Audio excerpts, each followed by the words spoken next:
최경영의 최강 시사.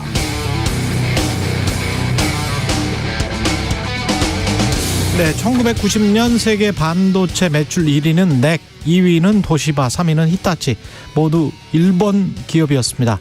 이렇게 잘 나가던 일본 반도체 기업들은 어떻게 몰락했나? 1985년 미국이 플라자 합의를 통해 일본의 엔화를 강제로 절상시켰고, 이듬해인 86년에는 미일 반도체 협정을 통해 일본 기업들은 생산 원가 등을 공개해야 했습니다. 지속적인 무역 보복이 있었습니다. 그 결과 2022년 말 지난해 현재 세계 반도체 매출 순위는 대만의 TSMC, 한국의 삼성전자, 미국의 인텔, 한국 SK 하이닉스로 재편됐습니다. 상위 10위까지 일본 기업 단 한 곳도 없습니다. 돌이켜보면 순식간입니다. 달러로 세계 금융을 지배하면서 세계 최대의 군사력을 지닌 미국은 금융, 기술, 안보 등의 힘으로 때마다 세계 무역 질서를 재편하려고 했습니다. 문제는 8, 90년대는 그 방향이 우리 한국에게도 유리했지만 지금은 오히려 불리한 것 같다는 겁니다. 전기차 보조금도 미국 위주의 특혜였고, 반도체 보조금 지원도 철저히 미국 중심임이 드러나고 있습니다. 한국 반도체 기업들의 내부 영업 비밀까지 미국 정부가 요구하고 있다는 비판의 목소리가 나옵니다. 윤석열 대통령은 상호 공동 이익에 기반한 한미 경제안보 동맹을 강조해 봤습니다. 지난 6월에는 정부와 기업이 따로 존재하는 것이 아니다, 정부가 기업이다, 기업인들은 언제든 연락을 달라고 말한 바 있죠. 연락해 보십시오. 해결책이 있을 겁니다.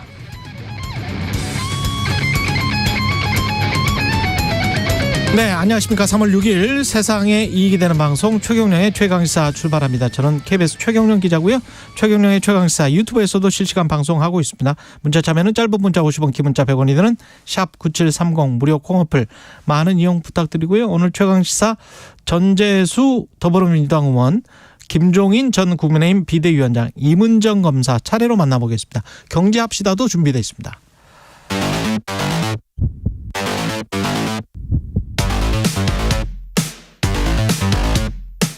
오늘 아침 가장 뜨거운 뉴스 언박싱. 자, 뉴스 언박싱 시작하겠습니다. 민동기 기자, 김민하 평론가 나와 있습니다. 안녕하십니까? 안녕하십니까? 예, 강제 진영과 관련해서 뉴스, 강제 동원과 관련해서 뉴스가 계속 어제 나왔었는데요. 일단 재난 문자부터 알려드리겠습니다. 건조한 날씨가 이어지고 있습니다. 산불 발생 위험이 매우 높아서 등산객 지역 주민께서는 불씨 관리에 각별히 유의해 주시기 바라고요. 예, 강제 동원 관련해서는 정부가 어떤 입장을 거의 잡은 것 같습니다. 오늘 우리 정부 해결책을 발표한다고 언론들이 보도를 하고 있는데요. 예. 한국 기업들이 낸 기부금으로 피해자들에게 판결금을 대신 배상하는 이른바 제3자 변제가 주요 내용이 될 것으로 보입니다. 그러니까 이 얘기는 무슨 얘기냐면 일본 피고 기업들에게 배상 책임을 묻지 않고 국내적으로 해결하는 방식, 이쪽으로 이제 가닥을 잡았다는 그런 얘기인데요. 정부가 일본 피고 기업들의 기부금 조성에 기여를 하고 또 일본 기업이라든가 정부의 적절한 사죄 표명 등을 좀 요구를 하긴 한 것으로 보이는데 일본 측이 일단 거부를 한 것으로 보이고요. 그래서 이제 우리 쪽 입장, 우리 정부가 이제 해결하는 쪽으로 가닥을 잡은 것으로 보입니다. 그리고 지금 일본 측의 사죄 표명도 기시다 후미오 현 내각의 입장이 아니라 과거 무라야마 다마라든가 김대중 오부치 선언을 재확인하는 그런 수준에서 이제 그칠 것으로 전망이 되고 있는데요. 오늘 일부 언론 보도를 보니까 일본이 피고 기업이 기부금 조성에 참여하지 않는 대신에 다른 기업들이 일본 경단련, 우리의 이제 정경련에 해당하는데 경단련에 돈을 내는 방식을 추진 중이다, 이렇게 지금 보도를 하고 있거든요. 근데 이 기부금도 강제동원 피해자 지원재단에 내는 게 아니라 우리 한국의 전경련 그리고 미래청년기금을 조성해서 공동 운영하는 방식을 추진 중이라고 합니다. 이거 같은 경우에는 강제동원 배상 판결과는 아무런 관련성이 없는 그런 식으로 이루어지는 것이기 때문에 상당히 논란이 좀 예상이 되고 있습니다. 그러니까 우리 정부가 이제 그동안 모색해온 해법이 이제 제3자 변제 뭐 이렇게 부르기도 하고 대의 변제 뭐 이렇게 부르기도 하고 하는 방식인데, 일본 기업이 지금 피해자들에게 줘야 될 이제 배상금이 있는 건데 그 배상을 할 이제 채무 관계를 우리 정부 산하에 설치한 재단을 통해서 인수하고 그래서 우리 재단이 이 한일 양국 기업의 돈을 모아가지고 대신 그러면 이 피해자들에게 지급하는 걸로 배상 책임을 완결하겠다 이거였지 않습니까? 그리고 이게 미흡한 점에 있어서는 일본 정부가 이 강제동원 문제에 대한 책임 있는 사과를 이끌어내 가지고 일본 정부가 사과를 하는 걸로 또 이제 하겠다 이거지 않습니까? 근데 그렇죠. 그동안 모색해온 이 해법이 완전히 이제 그 합의가 안 됐다라고 보는 게 지금 쭉 이제 설명해 주신 대로 이 정부 산하에 설치한 재단에는 일본 기업이 돈을 안 냅니다. 안 내는 걸로 발표가 오늘 될 걸로 거의 확실시되는 보도가 이어지고 있고요. 일본 언론 보도도 그렇습니다. 대신에 이제 이 일본 기업들이 지금 말씀하신 것처럼 일본 경단련, 게이단련이 우리 전경련하고 만드는 별도 재단에 돈을 내는데 그 재단은 강제동원 피해 문제하고는 아무 상관이 없습니다. 한일 뭐 이 청년 미래 기금이지 않습니까? 예. 그렇죠. 이게 뭐냐면 한일 간에 이제 이 청년들 차원의 어떤 교류가 있잖아요. 뭐 유학을 오기도 하고 가기도 하고 그리고 또 이런 대학에 이제 좀 오면 장학금을 지급하기도 하고 이런 데 소요되는 기금일 거예요. 그러니까 이거는 강제동원 피해하고는 아무 관계가 없는 것이죠. 그거는 그것대로 그냥 하면 되는 거 아니에요? 그렇죠. 근데 네. 이거를 이제 여기다 얘기를 하는 것이고 사죄 표명도 예를 들면은 이 무라야마 다마라든지 김대중 오부치 선언에서 이 쓰는 표현이 있어요. 그래서 주변국들의 과거에 다대한 피해를 끼친 거에 대해서 이 통절한 반성과 사죄의 뜻을 표명한다라는 이 문구가 있는데 그 문구에 대해서 이 역대 일본 정부가 한 번도 부정한 바가 없습니다. 계속 계승을 해왔어요. 그 계승을 하느냐를 물어보는 질문에 대해서 계승한다고 답을 해왔어요. 이번에도 똑같이 계승한다라고 답을 하겠다. 그러면 그걸 우리가 이 문제에 대한 사과로 보겠다라는 겁니다. 지금. 그러면 이게 일본의 어떤 기존의 입장에서 좀 이 한 발짝이라도 더 나아간 건 없는 거고요. 우리가 알아서 해결하는 방식으로 최종 기결될 가능성이 상당히 커졌다라는 점에서 논란이 불가피한 그런 상황인 것이죠. 그러니까 피의자들은 반발할 수밖에 없을 것 같은 게 사과도 우리가 구체적으로 누구에게 확실하게 구체적 대상에다가 해야 그게 사과로서의 유효하다 그 이야기는 몇 번 드렸었는데 그렇죠. 당연히 그런 식으로 추상적으로 하면 강제 동원, 강제징용 당한 피해자들 그 가족들에게 유감을 표한다.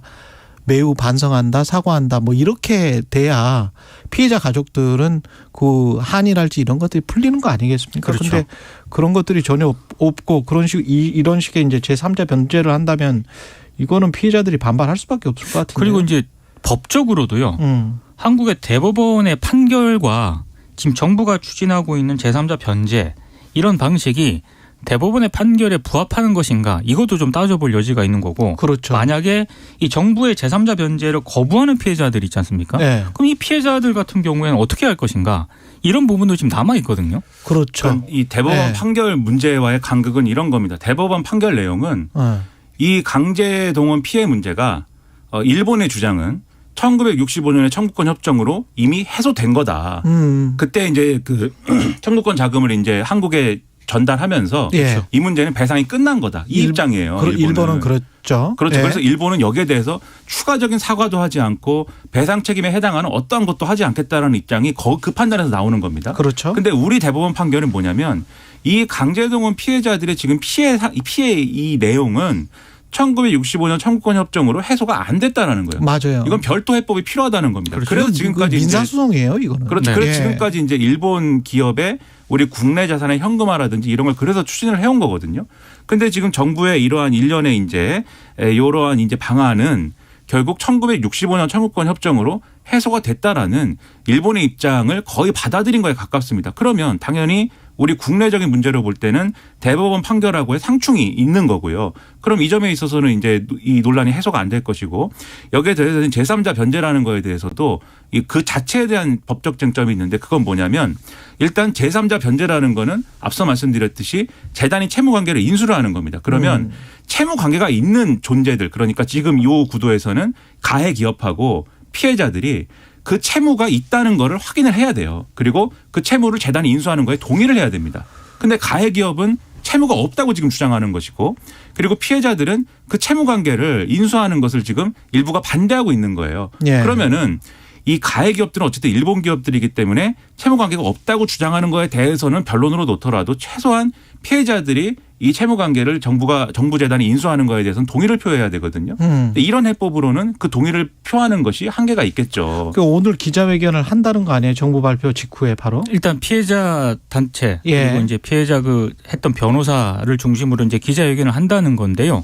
사실 많은 언론들이 이제 반발할 것이다라고 일단 예상은 하고는 있습니다만 몇 가지 이제 좀 따져볼 대목들은 여러 가지로 있는 것 같아요. 그러니까 네. 정부, 한국과 일본 정부 간의 이런 갈등 요소들은 뭐 일정 부분 해결될 수는 있을 것 같아요. 이를테면 지금 뭐 지소미아라든가 그리고 일본의 수출 규제 조치라든가 이런 부분들은 일정 부분 과거에 비해서는 좀 진전이 될 가능성이 있는지는 모르겠습니다만 아니 근데 지소미아랄지 일본 수출 규제 때문에 삼성전자나 SK 하이닉스가 지금도 힘들어한다는 보도를 한 번도 본 적이 없는데 그러니까요. 최근에는. 이제 그런 부분들에 대해서 우리 예. 정부라든가 언론들이 좀 면밀하게 따져볼 필요가 있는데 예. 이제 그게 이제 관계 회복이 되는 것처럼 보도를 하고 있는 거는 조금 제가 봤을 때는 조금 좀 지나치게 좀 거친 그런 입장인 것 같고요. 삼성전자나 SK 하이닉스가 지난 뭐 1, 2년 동안에 이게 2018년인가 그랬었죠. 그렇습니다. 예. 그 이후에 잠깐 몇 개월 동안 그랬다가 그 다음에는 거의 다 복구가 된 걸로 지금 계속 보도가 돼 왔었고 그러면 그렇게 힘이 들었다면 그동안 계속 보도가 됐었을 거거든요. 그렇죠. 근데 힘도 별로 안 들었는데 수출 규제를 풀어주는 게 우리에게 어떤 의미, 어떤 혜택이 있고 어떤 이익이 되는 건지 잘 모르겠어요. 그리고 또 하나가 예. 이번에 국내 기업들이 자발적으로 이제 출연을 해서 이제 기부금을 낸다는 거 아니겠습니까? 그 돈으로 재원을 조성한다는 얘기잖아요. 이 국내 기업들이 이제 65년에 한일 청구권 협정 자금을 받은 국내 기업들이거든요. 포스코 뭐 이런 것. 그렇습니다. 예. 근데 제가 봤을 때 해당 기업들의 주주 입장에서 보면은 이런 기부금을 내는 게 이게 온당한 것인가 이런 의문도 가질 법한 상황이거든요, 지금. 이익이라는 측면도 그렇지만 일본이 한국 경제를 복구하는데 일조를 해줬다. 오히려 1950년, 53년에 한국 전쟁이 일어날 때 일본 기업들이 그 전후에 2차 세계 대전 후에 패망을 한 다음에 그렇죠. 복구가 되는데 그 사람들이 도움을 많이 받았었거든요. 근데 일본 측에서 주장하는 거는 자꾸 이제 우리가 많이 도와줘서 당신들이 일제 시대 강점기에도 심지어는 뭐 산업 발전을 이룬 것이다. 이런 식의 이제 식민지 사관을 계속 주입을 시켜왔잖아요. 근데 그 이후에도 당신들이 우리한테 도움을 받았기 때문에 차관이나 뭐 이런 거를 받았기 때문에 그렇기 때문에 경제가 발전한 거다라는 거를 마치 암묵적으로 동의하는 듯한 그래서 우리 기업이 이렇게 발전을 했으니까 우리가 이제 돌려서 제3자로 변제를 하겠다는 듯한 그 논리가 성립되기 때문에 그것도 사실 상당히 좀 불쾌합니다. 그리고 수출 규제 예. 문제도 이제 풀린다고 하는데 그냥 풀어주는 게 아니에요. 이게 그렇죠. 그러니까 애초에 수출 규제라는 게 지금 이제 강제동원 이 배상 판결과 관련돼서 원래 그러니까 이런 이 국내 이 정치적 문제하고 경제적 문제를 결부시켜 갖고 경제적으로 보복하는 것은 국제 어떤 무역 질서에서는 사실 인정할 수 없는 내용 아닙니까? 경제는 경제고 정치는 정치지. 예. 근데 이것이 보복 조치였다는 것은 최근에 아베 신조가 사후에 이제 이 써놓은 것들이 사후에 출판된 회고록을 보면은 이 보복 조치였다는 게 나와요. 그리고 우리가 이러한 점을 들어서 WTO에 이 문제를 제소를 했거든요. 그렇죠. 근데 일본 정부는 이거를 취하라는 겁니다. 그래서 취하하면 이러한 해법 마련도 했으니 강제동원 피해 문제에 대한 해법 마련도 했으니 WTO 제소를 취하하면은 수출 규제도 복원하겠다 그러면 그 안 하는 걸로 이렇게 얘기했는데 우리 정부는 한다는 겁니다 지금. 그러면 이것도 그냥 해주는 게 아니다. 결국 일본의 그러한 어떤 이 정치와 경제를 묶어가지고 정치적 문제를 경제로 보복한 거에 대해서 그것도 우리가 면죄부 주는 거예요. 그러니까 이것도 무혐의고 일본의 가해 행위도 이 강제징용 이 문제도 그것도 무혐의고 우리가 다 무혐의 해주는 거랑 거의 진배가 없는 것이어서 여러모로 논란이 있을 수밖에 없고요. 결국 그러면 이거 왜 하는 거냐의 문제에 있어서는 앞으로 외교안보 일정을 지금 많이 얘기를 하고 있습니다. 무슨 얘기냐면 G7? 네. 그것도 있고 그러니까 일단 이걸 정상화시키면 3월 중에 소위 말하는 셔틀 외교를 복원을 한다는 거예요. 그래서 우리 대통령이 일본 방문해서 한일 정상회담하고 그다음에 일본에서 언제쯤 이제 뭐 한국에 와갖고 또 정상회담하고 이런 셔틀 외교를 복원을 하고 4월 달에 이제 대통령이 방미를 합니다. 어제 이제 김성환 외교안보실장이 방미 준비를 위해서 미국으로 갔는데 그 방미 일정에 이거 포함해서 일본과의 관계 개선을 포함해가지고 지금 앞서 오프닝에서 말씀하신 그런 과제들 있지 않습니까? 예. 그런 것까지 쭉 얘기를 한다는 거예요. 패키지로. 그 다음에 5월 달에 기시다 후미오 총리의 고향에서 열리는 히로시마에서 열리는 G7 정상회의에 옵저버 자격으로 참여를 하고 이렇게 한미일 뭐 협력 구도를 강화한 다음에 예. 그다음에 이제 예를 들면은 그다음에 이제 여름 되고 이러면은 뭐 군사 훈련도 하고 이럴 거 아닙니까? 그럼 그때 되면 이제 북한도 무슨 핵실험을 하든지 뭘 하든지 하겠죠. 핵실험 안 하더라도 뭔가 도발하고 이러겠죠. 거기서 이제 뭔가 성과를 이렇게 이끌어냈다. 요 구도로 가는 건데 제가 의문인 것은 그러면 그러한 상황으로 가기 위해서 꼭 이 강제 동원 문제를 이런 방식으로 해결하는 것만이 방법이냐. 그렇지 않을 수 있거든요. 그런 점에서는 여러모로 논란과 우려가 남는 해법입니다. 예, 시간이 3분밖에 안 남았는데 하나밖에 지금 못했습니다. 예, 셔틀 외교 해가지고 좀 그 성과나 이익을 얻었으면 좋겠습니다. 근데 사진 찍고 혹시 또 부담만 잔뜩 얹어서 우리가 또 국제 외교 관계에서 예. 사진 비용이 적잖게 많이 들거든요. 그 비용을 또 너무 많이 가지고 오는 건 아닌지 좀 걱정입니다. 지난번에 바이든 왔을 때 취임 초에 바이든 왔을 때 너무 많이 준 것 같아가지고 그때 너무 우리 레버리지를 많이 뺏긴 것 같아요. 국민의힘 전대 모바일 투표율이 47.51% 아직 남았는데 이 정도죠. 그러니까 이게 네. 그 이준석 전 대표 선출했던 2021년 전당대회 있잖아요. 이게 모바일 투표가 36.16%였거든요. 그때 당시 ARS랑 합산한 최종 투표율이 45.36%였는데 그거밖에 안 됐습니까? 예, 근데 벌써 모바일로만 이 기록을 깨버렸습니다. 대단하네. 그러니까 역대 최대라고 하고요. 모바일로만. 아마 오늘 내일 ARS 투표까지 진행을 하면은 최대 60%를 넘을 것이다라는 전망도 나오고 있습니다. 근데 이게 왜 이렇게 높게 나왔느냐 이걸 두고 각 후보들의 해석이 좀 저마다 해석이 다릅니다. 김기현 후보는 당의 내부 분란 끝내라는 당원들의 결집이다 이렇게 해석을 하고 있고요. 안철수 후보는 전당대회 과정에서 비정상과 불공정을 단호히 심판하라는 당원들의 명령이다. 또 이런 취지로 해석을 하고 있고 네. 천하람 후보 같은 경우는요. 윤핵관의 왕국이 무너지고 있다. 국민의힘의 개혁을 바라는 젊은 세대의 윤핵관 심판투표다. 이렇게 분석을 하고 있는 그런 상황인데 관건은 과반을 넘느냐 이거 아니겠습니까? 결선을 가냐 안 가냐. 여기에 따라서 좀 상황이 많이 좀 변수도 있는 것 같습니다. 그러니까 이게 서로 그 표는 내 표다 이렇게 얘기하고 있는 건데 다 사실일 것 같아요. 그래서 각자 후보들의 표들이 다 결집하고 다 이제 애초 예상한 것보다 초과 성과가 있는 그러한 상황일 것 같은데 그러면 그런 경우라고 하면은 조금 이제 아무래도 이렇게 투표율이 높으면 불리해지는 것은 사실 김기현 후보가 객관적으로는 불리해진다고 봐야 됩니다. 왜냐하면은 조직표가 아닌 표들의 결집이 이제 많다는 그렇죠. 얘기고 그리고 과반 이상을 어쨌든 득표를 해야 결선 없이 이제 이 결선 없이 이제 1차에서 끝내는 건데 그렇죠. 득표해야 될 과반이라는 이 표의 절대적인 숫자가 그럼 늘어나는 거예요. 전체 투표 숫자가 늘어나니까. 네. 그럼 이거는 조직 투표에 상당 부분 기대고 있는 김기현 후보 입장에서는 좀 불리한 구도일 수 있는 거거든요. 그렇기 때문에 이 투표율이 높은 것 자체는 결선 투표를 하게 될 수 있다. 요거에 조금 더 힘이 실린다고 보는데 지금까지 김기현 후보가 그걸 능가하는 어떤 그 조직세와 어떤 윤심을 등에 업은 효과 이런 것들을 누리고 있느냐 이것들이 앞으로 또 하나의 이제 볼만한 어떤 대목이 되겠죠. 반대 논리. 국민의힘 후보 중에 한 분이 이 우리가 온에어 들어오기 전에 저한테 한 말은 또 다른 게 있어요. 어떤 거냐면 50% 정도대가 이준석계가 가장 유리하대요. 60%대로 가버리면 이게 뭔가 이게 불안하다. 그러니까 역결집이 일어날 그렇죠. 수 있다는 거죠. 불안하다. 이래가지고 이른바 이제 장년층, 영남층에서 아주 무더기로 표가 나올 수가 있기 때문에 그래서 60% 이상으로 가는 것 같은 지금의 양상을 이른바 이준석계가 바라고 있는 건지는 잘 모르겠습니다. 50%대가 가장 유리하다고 자기들은 자체 분석을 그렇게 하는 것 같더라고요. 그 말씀도 이제 그 말씀 뭐냐면 예. 이준석 전 대표를 이준석 대표의 이제 이 투표를 하는 그 지금 당원층은 그거는 정확히 계산이 돼 있다는 거예요. 예를 들면 20만 하면 20만. 그렇죠, 이 숫자는 그렇죠. 정해져 있기 때문에. 숫자가 딱 한정돼 있다. 그렇죠. 나머지가 불어나는 거다라고 하면은 그건 그렇지. 결국은 이제 이쪽 표는 아니다라는 건데. 그러네. 그런데 그 이제 지금 비윤심 후보가 네. 천하람 후보만 있는 거 아니지 않습니까? 그렇죠. 네. 안철수 후보도 있고 또 의외로 황교안 후보 선전하는 측면도 있기 때문에 이런 역학관계를 사실 잘 봐야 되는 거죠. 예. 민주당은 당원, 국회의원 그리고 당대표 사이의 갈등이 계속되고 있는 것 같은데 짧게 소식 전해주시고 끝내죠. 예. 일단 그 당원 청원 게시판에 일단 이재명 대표가 좀 자제를 해달라고 요청을 하지 않았습니까? 그런데 체포동의안 이탈표 사태를 둘러싼 당내 갈등이 계속되고 있는 게요.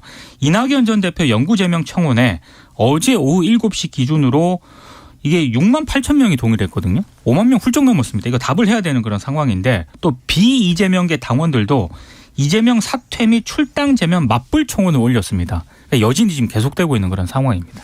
이런 대결 구도가 제일 안 좋아요. 이런 거 말고 앞으로 민주당의 미래에 대해서 좀 진지하게 논의를 하는 그런 지지자들과 국회의원들의 노력이 필요할 것 같습니다. 네, 여기까지 하겠습니다.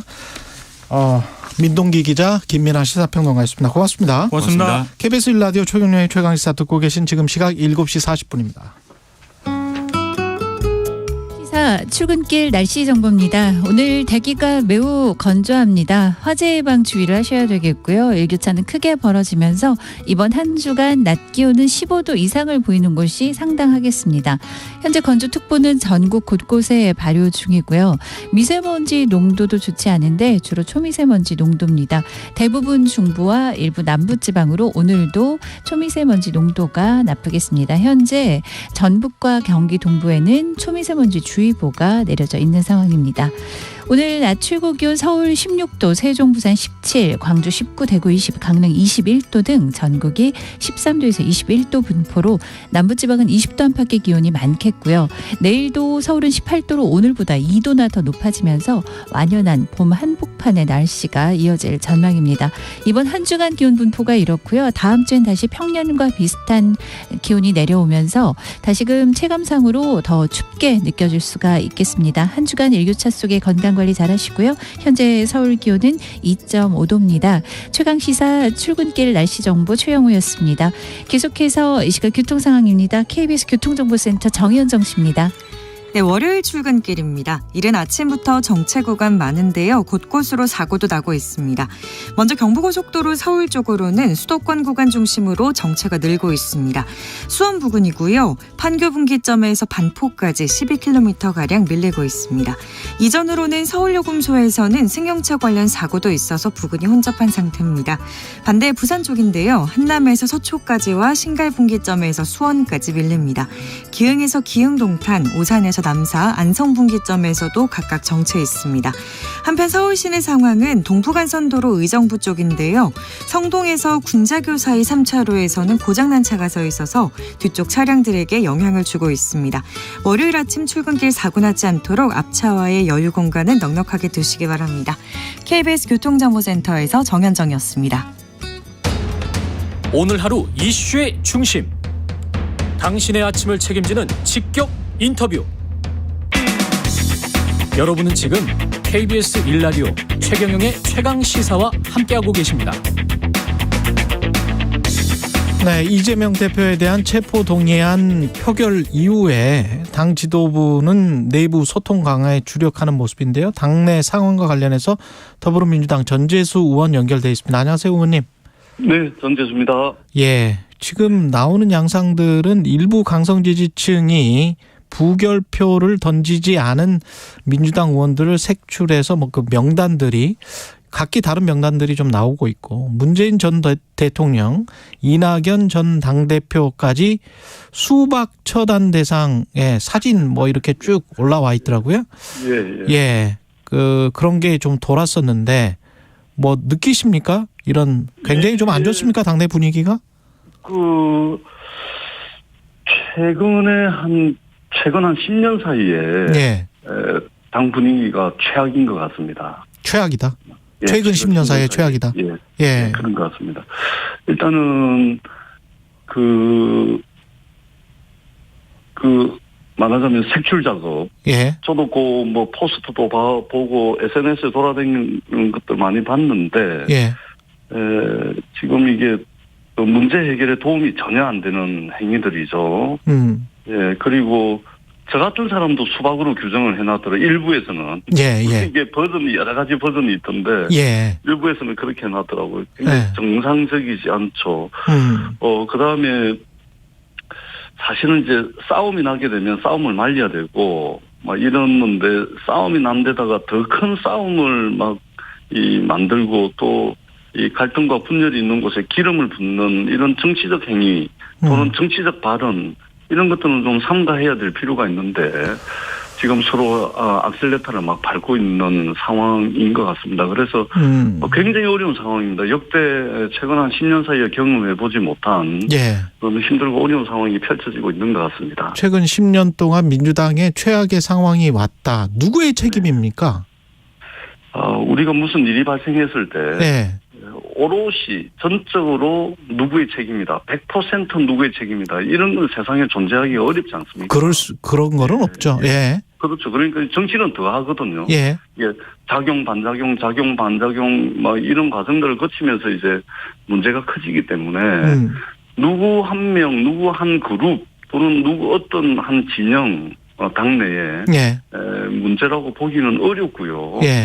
기본적으로는 일단 이 대선 패배로부터 이 문제의 기원이 이제 있을 텐데 지금 현재 국면, 지금 현재 어떤 상황을 바라보는 시각 차이가 분명히 존재한다는 것을 이번에 확인을 한 것이고 그러한 시각차로부터 이러한 이제 갈등이 생긴 것으로 보는 게 맞겠죠.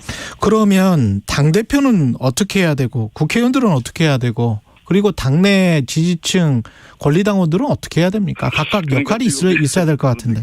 그러니까 지금 제각각 이제 목소리들을 말하자면 목소리들을 막 내고 있는데 정점을 향해 가고 있는 것 같습니다. 정점을 향해 가고 있다.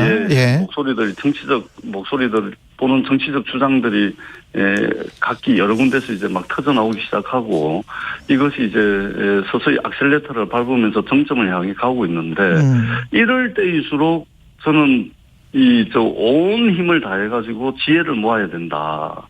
그리고 두세 마디 할 말을 한마디로 좀 줄이고 그리고 톤 다운 해야 될 때가 바로 지금이다. 그러니까 당대표든 당 지도부든 또 소속 국회의원이든 그 지지자들이든 간에 톤 다운하고 말수를 줄이고 상황을 좀 냉철한 시각으로 바라볼 필요가 있다. 그리고 과연 나의 이러한 정치적 반응과 정치적 행위들이 어떤 파장을 낳을 것인지 그리고 이 문제 해결에 도움이 될 것인지 우리가 근본적이고도 근원적인 자세와 태도로 좀 돌아갈 필요가 있다.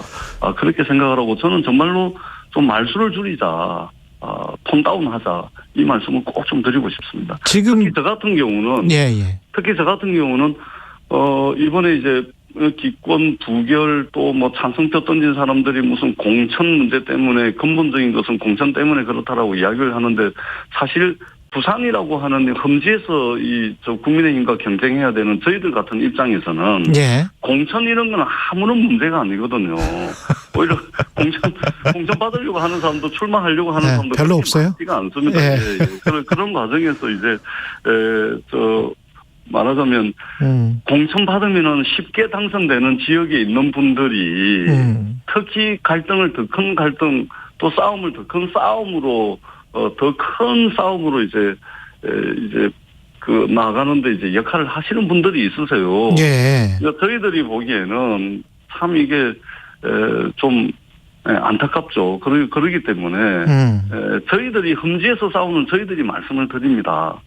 말수를 좀 줄이고 좀 이게 마음을 좀 가라앉히고 과연 어떤 것이 도움이 되는지를 지도부와 소속 국회의원들과 지지자들이 정말로 돌아가야 된다. 그런 자세와 태도로 이 말씀을 꼭 좀 드리고 싶습니다. 최근에 이재명 당대표도 비슷한 메시지를 냈는데 그 메시지의 시점이 좀 늦었다는 비판도 있습니다만 어떻게 생각하십니까? 저는 시기도 그렇고 이제 조금 더 강력한 메시지 그리고 횟수도 조금 더 했어야 될 필요. 왜냐하면 이게 지금 표결이 이루어지고 난 뒤에 굉장히 거칠게 지금 이 일들이 진행이 되고 있는 거거든요.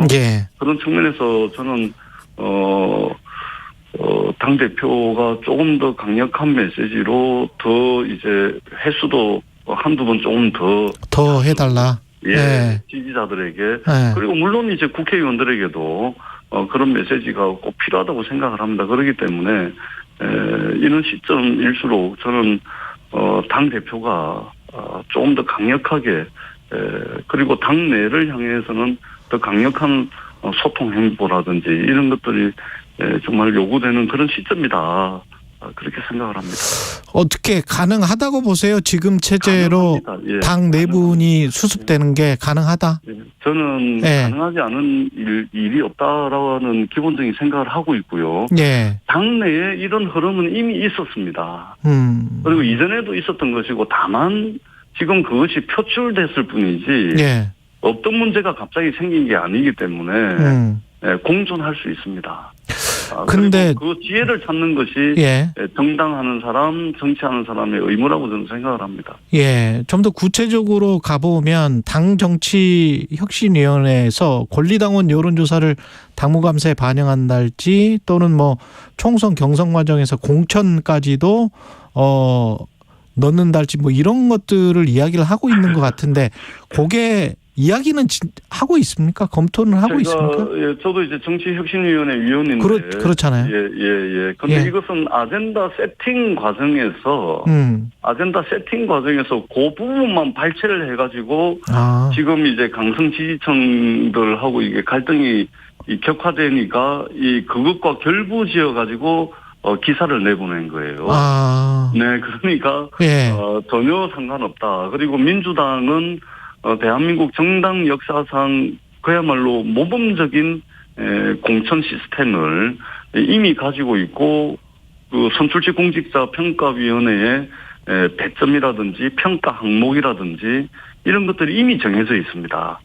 그렇기 때문에 어떤 공천의 문제라든지 이런 부분들에 있어서 기존의 질서와 관행을 엎어버리고 특정 진영이라든지 특정 세력에게 유리한 공천 시스템을 만들 수는 없다. 이 말씀을 분명하게 드리도록 하겠습니다. 그러니까 그런 공천이랄지 당무감사랄지 이런 것들이 종합적으로 검토되고 있는 거지 한두 구절을 뽑아서 언론에 보도된 것들 그래서 싸움을 부추기는 것 같은 언론의 보도는 믿지 마라. 뭐 이런 말씀이시네요. 명백합니다. 예. 명백합니다. 예.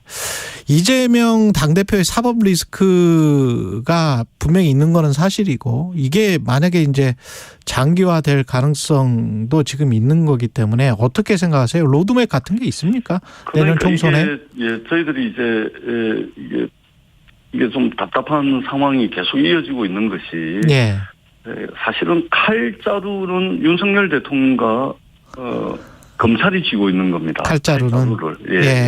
왜냐하면 저희들이 우려했던 것이 뭐냐면 대통령 선거 과정에서 검찰공화국을 우려했던 거 아닙니까? 많은 국민들이 검찰공화국을 우려했는데 이 검찰공화국의 실체는 뭐냐면 국정 운영이 위기에 처했을 때 또는 대통령 지지율이 하락했을 때 또는 집권 세력이 어떤 국정 운영의 에너지를 필요로 할 때 바로 그 시점에 수사라든지 기소 권한을 가지고서 말하자면 국가를 경영하는 것이 이제 검찰공화국을 우려하는 그 실체였거든요.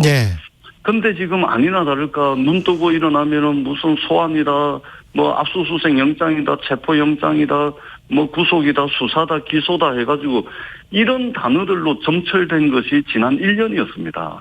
그렇기 때문에 사실은 윤석열 정부가 수사권, 기소권이라고 하는 국가 형사권을 가지고서 국가 경영을 하는 그런 경향이 너무나 강하기 때문에 지금 이재명 대표와 관련된 사법 리스크도 이분들이 검찰이 칼자루 쥐고서 휘두르는 대로 그냥 국면이 만들어지고 국면이 흘러갈 수밖에 없는 그래서 민주당과 이재명 대표는 칼자루가 아니고 칼날을 쥐고 있는 형국이기 때문에 이 사법 리스크는 우리가 결정하는 것이 아니고 저쪽이 결정하는 그런 이슈다.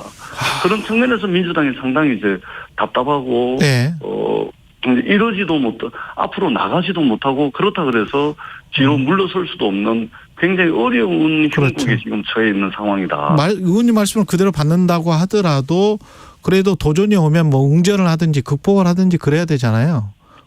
그러면 다음 도전이 체포 동의안 청구라면 또 나온다면 그러면 어떻게 해야 되나요? 그러니까 제가 드리는 말씀은 예단할 수 없는 것입니다. 예단할 수 없다. 저희가 쥐고 있고 칼자루를 저희가 쥐고 있고 저희들은 칼날을 쥐고 있는 형국이기 때문에 예단할 수 없습니다. 그 상황이 펼쳐지게 되면 예로 들면 또 구속영장 청구를 한다.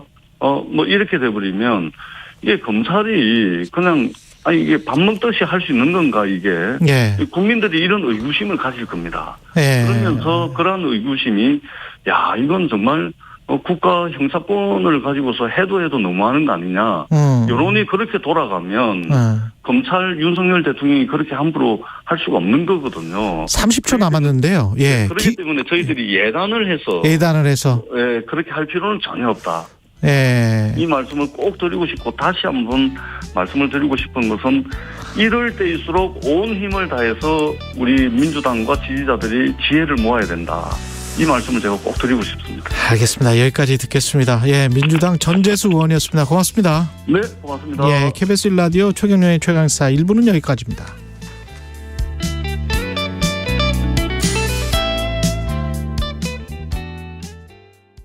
회사에 가장 중요한 게 함께 일할 사람인데 든든한 인재도 구하고 회사 운영도 함께 고민해야죠. 사장님, 아직 모르세요? 청년을 채용하는 중소기업을 도와주는 청년일자리 도약장려금. 올해부터 2년간 1,200만 원으로 더 크게 지원합니다. 청년에겐 기회를, 기업에겐 활력을. 청년일자리 도약장려금. 취업 포기하고 싶었죠. 일하고 싶은데 내 자리는 없는 것 같았어요. 그런데 청년일자리 도약장려금 덕분에 제 자리를 찾았어요. 청년에겐 기회를, 기업에겐 활력을. 청년 일자리 도약 장려금.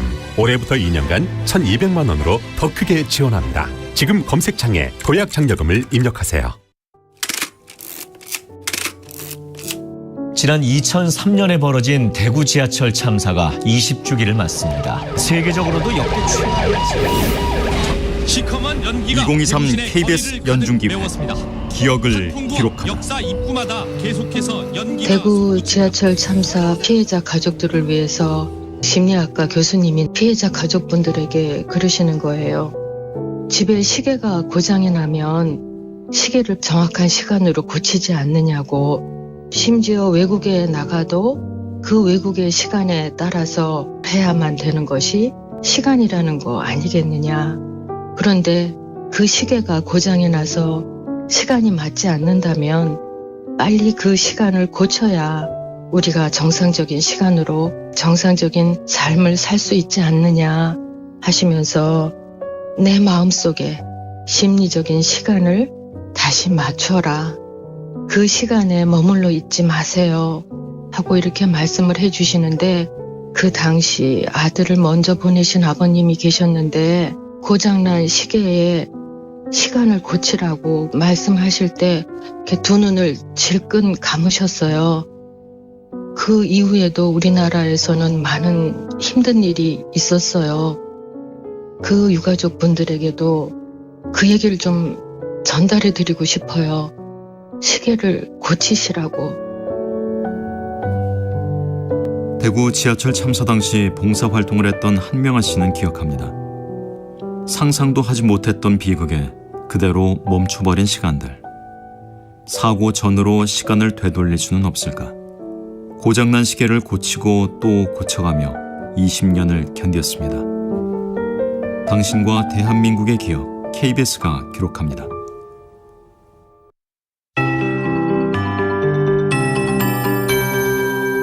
KBS 58분 날씨. 대기가 건조한 하루가 오늘도 이어지겠습니다. 현재 건조특보 전국 곳곳에 내려져 있고요. 산불 위기경보가 주의에서 경계 단계로 한 단계 더 올랐습니다. 각별히 불씨 관리 잘 하셔서 화재에 주의하시고요. 산불 나지 않도록 신경 쓰셔야 되겠습니다. 게다가 오늘도 기온이 상당히 높겠습니다. 이번 한 주간은 완연한 봄 날씨를 보이면서 평년 기온을 크게 웃돌겠습니다. 이 때문에 건조함도 이렇게 더 심해지고 미세먼지 농도도 대기 정체로 좋지가 않을 텐데요. 오늘도 초미세먼지 농도가 어제만큼 나쁨 상황이 많습니다. 오늘 내내 중부지방 대부분과 일부 남부지방의 미세먼지 농도가 나쁨 상황을 유지하겠습니다. 특히 오늘도 초미세먼지 농도가 좀 더 나쁜 상황인데요. 현재는 초미세먼지 주의보 전북과 경기 동부에 내려져 있습니다. 오늘 낮 기온 분포는 서울이 16도까지 오르면서 어제보다도 1, 2도 더 높겠습니다. 올 최고 기온 다시금 갈아치울 가능성이 높고 세종, 부산이 17, 광주 19, 대구 20, 강릉 21도 등 전국이 13도에서 21도 분포로 평년을 크게 웃돌겠습니다. 내일은 서울이 18도까지 오르고 수요일 17도 등 기온이 높겠고 특히 수요일은 강릉과 구미가 무려 23도까지 기온이 오르겠습니다. 현재 서울 기온은 2.6도입니다. 최영우였습니다.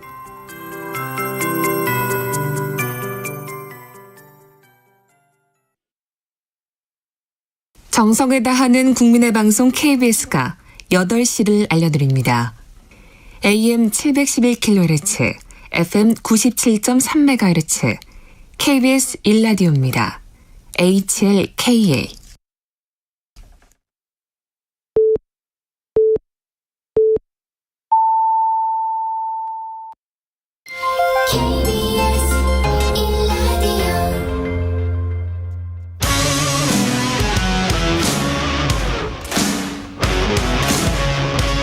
오늘 하루 이슈의 중심 최경영의 최강시사.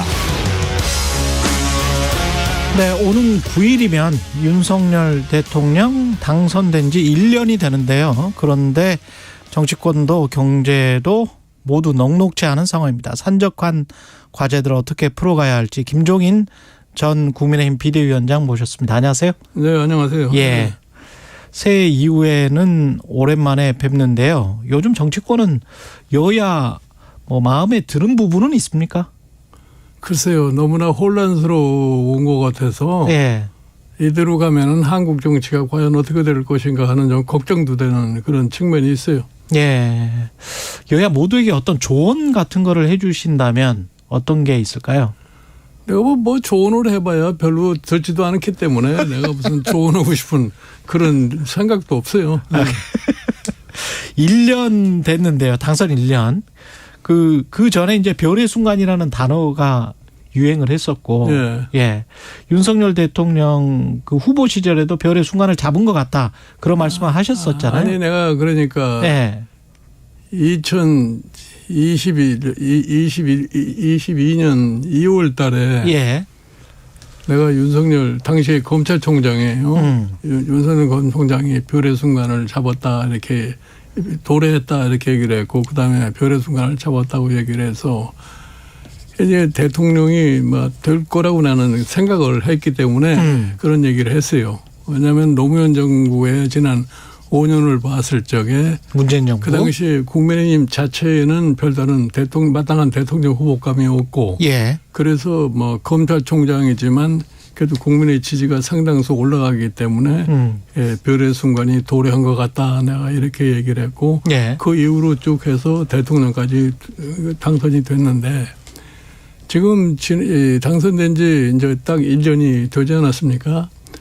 그런데 여러 가지 그 정치 여건이나 경제 여건이 굉장히 어려운 상황에서 대통령이 됐어요. 예. 정치 여건으로 말할 것 같으면은 여소야대 국회라고 하는 장벽이 맥혀 있는데, 이거를 어떻게든지 돌파를 하려고 것 같으면 초기서부터 야당과의 협치할 수 있는 메커니즘 같은 게 만들어져 가지고서 협의를 해가면서 소위 하고자 하는 정책들을 추진해야 되는데, 그것이 맥혀버렸기 때문에 정치적으로 그걸 풀 수가 없는 상황이 돼버렸어요. 그리고 경제적으로는 우크라이나 전쟁이니 미중 충돌이니 이렇게 해서 국제경제 질서가 개편되는 그런 과정에 있기 때문에 예. 수출에 의존하고 사는 우리 경제로서는 상당히 좀 어려움을 갖다 겪을 수밖에 없는 상황이에요. 그러니까 1년이 이 두 가지 어려움 속에서 하나 또 풀어지는 게 없이 지금까지 도래를 한 겁니다. 예. 그래서 특별하게 뭐가 잘 됐다고 평가할 만한 게 없어요. 뭐가 잘 됐다고 평가할 만한 게 없다. 그래도 이 어려운 상황에서 대통령은 뭘 했었어야 되는데 뭘 못했고. 그러니까 제일 바람직스러웠던 것은 뭐냐면 정치적으로 여야 간에 협의를 잘해서 대통령이 바라는 바가 이행될 수 있도록 했으면 가장 좋았을 텐데, 예. 대통령이 야당을 별로 상대하려고 하는 그런 생각이 없기 때문에 이런 상황이 내년 총선까지 이어지지 않겠나 이렇게 생각을 합니다. 아, 내년까지요? 네. 그리고 더군다나 그 역할에 중점에 있어야 할 소위 여당인 국민의힘이 그 기능을 제대로 못하고 있어요.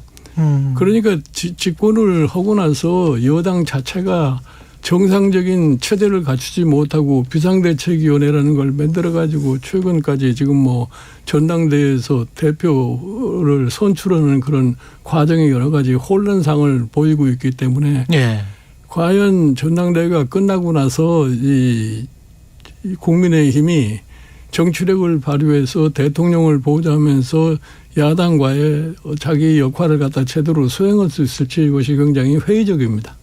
그렇군요. 국민의힘 전당대회 과정은 쭉 지켜보셨을 것 같은데 그 과정에서 대통령의 이른바 윤심이 작용하는 게 정상적이었다고 보십니까?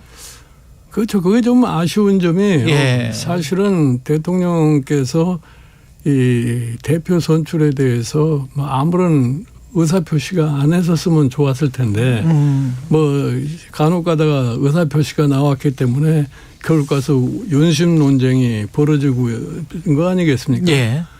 그런데 이제 과거에 사실은 이 여당이 되면은 대개 대통령의 뜻에 따라서 다 그 여당 자체가 움직여지는 거고 독자성이라는 게 거의 없어요. 예. 제가 뭐 늘 얘기를 합니다만은 이 국민의힘은 전신부터 전부가 다 대통령이 만든 정당이 돼가지고서 대통령 얼굴 하나만 쳐다보고서 지금까지 오는 그런 정치인들의 추세를 보였기 때문에. 예. 역시 이번에도 뭐 그런 영향을 주지 않겠느냐 해서 대통령의 관심이 있기 때문에 지금 경선 룰도 그냥 뜯어 고쳐가지고서 당원 100% 경선으로 해나가기 때문에 예.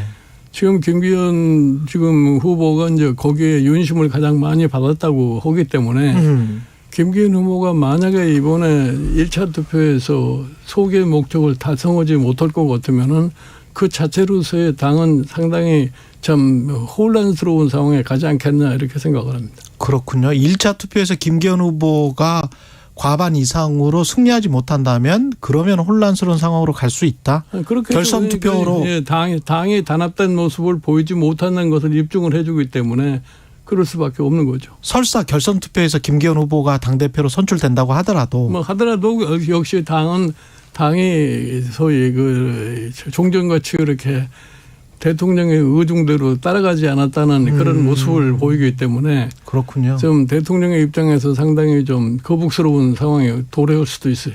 그러면 결선 투표에 누구를 예상하십니까? 김기현, 안철수, 김기현, 천하람. 글쎄 지금 현재로서는 모르겠어요. 안철수 지금 후보가 결선에 갈지 천하람에게 갈지 모르겠는데 예. 한 가지 여기서 지적하고 싶은 건 뭐냐면 천하람 후보가 등록 불과 하루 정도 남겨놓고서 대표 출마 선언을 했단 그렇죠. 말이에요. 예. 그런데 갑작스럽게 천하람 후보에 대한 돌풍이 분 것 같아요. 일반적인 여론조사를 해볼 것 같으면 천하람 후보가 다른 두 후보를 갖다 다 능가하는 그런 여론조사 결과도 나타나기 때문에 이게 그 간단하게 볼 성격은 아닌가 이렇게 봐요. 당원만을 대상으로 한 게 아니고 일반 민심을 봤었을 때는 그러면 천하람의 가능성도 있다? 천하람이 결선에 갈 가능성도 내가 보기에는 있는 것 같아요. 아, 그래요? 예. 이준석보다 더 크게 될 가능성도 있습니까? 천하람이? 그러니까 천하람이라는 사람은 지금 우리가 잘 미지의 사람으로 잘 모르지만 예. 제가 보기에 그 사람의 여러 가지 자질로 봤을 적에는 그 사람도 충분하게 무슨 뭐 대표직을 수행할 능력은 난 있다고 봐요. 왜 그렇게 보십니까? 제가 그 사람이 제가 국민의힘의 비대위원장으로 갔을 적에 그 사람이 순천 지역위원장을 맡아가지고 있기 때문에 네. 내가 한번 만났어요. 만나가지고서 어떻게 당신 대구 사람이 순천에 가서 의원을 하려고 생각을 하느냐. 그래서 대단한 소위 용기가 있는 사람처럼 느껴지기 때문에 내가 여러 가지 얘기를 많이 했어요. 당신이 여기서 사실 정치적으로 계속해서 좀 성공할 가능성을 갖다 내포한다 같으면 당신도 이 다음에 한국의 지도자감으로서도 가능할 수 있겠다는 그런 얘기를 한 적이 있는데. 그렇군요. 그동안에 쭉 관찰해 보면은 그런 자질은 충분히 가졌다고 나는 봐요. 그렇군요. 민주당은 앞으로 이게 어떻게 전개가 될 것 같습니까? 국민의힘은 내가 보기에 뭐 민주당은 지금 이재명 대표하고 이재명 대표를 반대하는 다른 의원들 그룹들하고의 여러 가지 지금 혼란이 당분간은 계속될 수밖에 없지 않겠느냐 이렇게 생각을 해요. 예. 그러나 내년에 총선을 생각할 것 같으면 당의 장래를 위해서 무엇이 가장 합리적인 것을 본인들 스스로가 아마 찾아내야 되지 않겠느냐 이렇게 생각을 합니다. 가장 합리적인 거는 지금 상황에서 뭘까요? 그러니 경우에 따라서는 뭐 이재명 대표가 스스로가 결심을 해서 네, 선거를 대비해 줄 수 방법도 있고 또 네. 여론의 여러 가지 추이를 갖다가 잘 참작을 해가지고서 하여튼 이 의원들 간에 있어서의 합의가 이루어지는 그런 과정을 아마 겪지 않을까 이렇게 생각을 합니다. 지난번에 얼마 전에 이제 이낙연계 이른바 이낙연계 국회의원들 모임에 그 강연을 하신 적이 있잖아요. 예. 예. 어떤 이야기를 하셨습니까? 아니 뭐 거기에서 별로 이렇게 내가 원래는 사적인 모임이기 때문에 잠깐 와서 얘기를 하려고 해달라고 그래서 내가 그렇게 언론에 노출된다고는 생각하지 않고 가서 얘기를 했는데 그게 예. 이제 언론에 노출이 돼서 뭐 그런가 보다 지금 그렇게 생각을 하고 있는데 거기에서 별다른 특별한 얘기를 한 것도 없고 하여튼 야당으로서의 기본 자세가 어떻게 돼야 된다는 얘기를 한 거예요. 사실은 야당이라는 것은 아무리 뭘 잘하려고 그래도 뭘 잘할 수 있는 그런 행동 반경이 없어요. 힘이 없기 때문에. 예, 집행할 능력이 없다 이런 그렇죠. 얘기예요. 그러니까 지금 국회를 민주당이 장악하고 있기 때문에 국회에서 항상 이루어지는 입법 관계에서는 민주당이 큰 역할을 할 수가 있지만 그 외에는 다른 방법이 없어요. 그리고 설사 민주당이 어떤 특별한 무슨 사항이 있어서 뭘 입법을 한다고 해도 대통령이 거기에 거부권 행사를 해버릴 것 같으면 아무것도 할 수가 없는 거예요. 그러니까 그렇죠. 여당이라는 것은 그저 자기네들이 미래를 위해서 그냥 이 정책적인 준비만 해가지고 있는 거고 결국 가서 선거라고 하는 것은 여당에 대한 심판을 항상 하는 거기 때문에 여당이 잘못하면은 야당이 집권을 하게 되는 거고 여당이 잘하면은 야당이 집권할 가능성이라는 것은 없는 것이 뭐 현실이다 이런 얘기예요. 예. 그러니까 사실은 지금 우리 상황에서 지금 여야 관계를 보면은 야당은 여당이 잘 되는 꼴을 절대로 못 보는 사람들이에요. 그러니까 지금 이 대통령제하에서 양당 체제가 있는 한은 이렇게 갈등 구조가 정치적으로 계속해서 존속할 수밖에 없지 않느냐 이렇게 보는 겁니다. 그렇군요.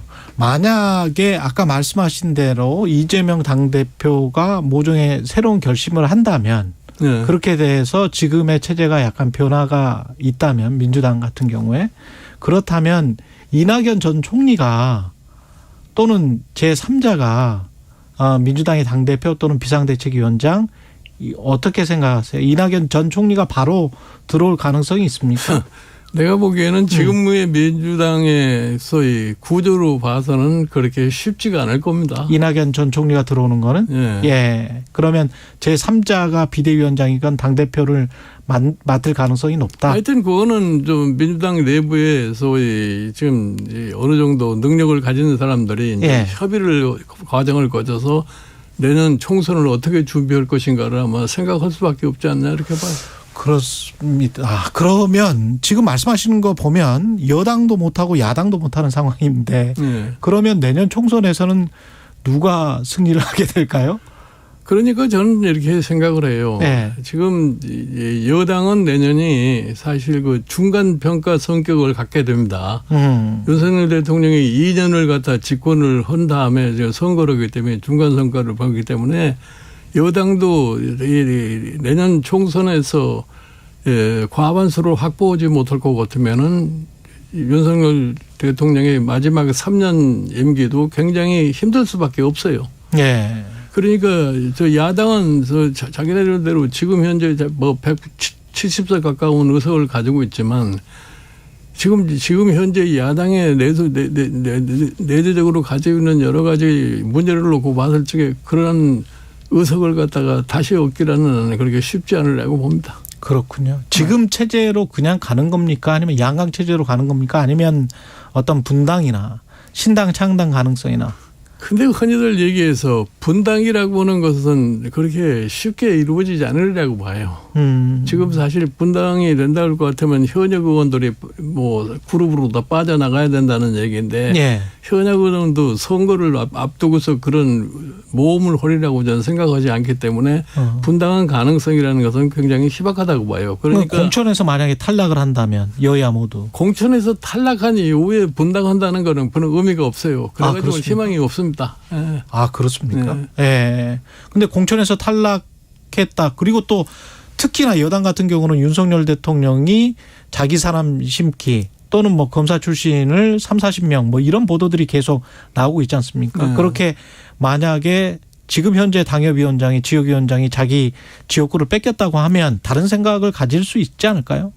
아니 그러니까 이 공천이 끝난 다음에 탈당을 해서 출마하면은 별로 의미가 없어요. 사실 제3의 세력이 생기려면은 예를 들어서 금년 한 여름서부터는 최소한도 시작이 되지 않고서는 내년 선거를 준비하기가 굉장히 어렵습니다. 금년 여름부터는 이준석 전 대표는 국힘에서 공천을 못 받을 가능성이 있습니까? 저는 이준석 전 대표의 경우에는 지금 누가 대표가 되거나 일단 감정을 전제하지 않는 이상은 공천을 해줄 수밖에 없을 거라고 봐요. 왜냐하면 저 노원구라는 데가 국민의힘으로서는 굉장히 어려운 구역입니다. 쉽지 않죠. 그런데 거기에 여러 가지 전략상으로도 봐서 공천을 해주는 것이 국민의힘에 도움이 될 거라고 생각하기 때문에 그 점은 내가 보기에 전략적으로 잘 판단하지 않겠나 이렇게 봐요. 근데 감정을 섞지 않는다면 그런 말씀을 하셨습니다만은 감정이 섞인 언사들이 서로 간에 이제 주고 받았잖아요. 아니, 그러니까 정당이라는 거는 소위 일부 소수 사람의 반대 의견도 들어줄 수 있어야지 그 정당이 안정적으로 갈 수가 있는 거지. 항상 무슨 만장일치해서 뭐 순종하는 사람들만 데리고 정당이라는 것은 발전을 못해요. 그렇군요. 대통령 관련해서 아까 여쭤보다 말았는데 그 외교 관련해서는 그렇습니다. 지금 오늘 가장 큰 현안은 일본 강제 동원 문제 관련인데요.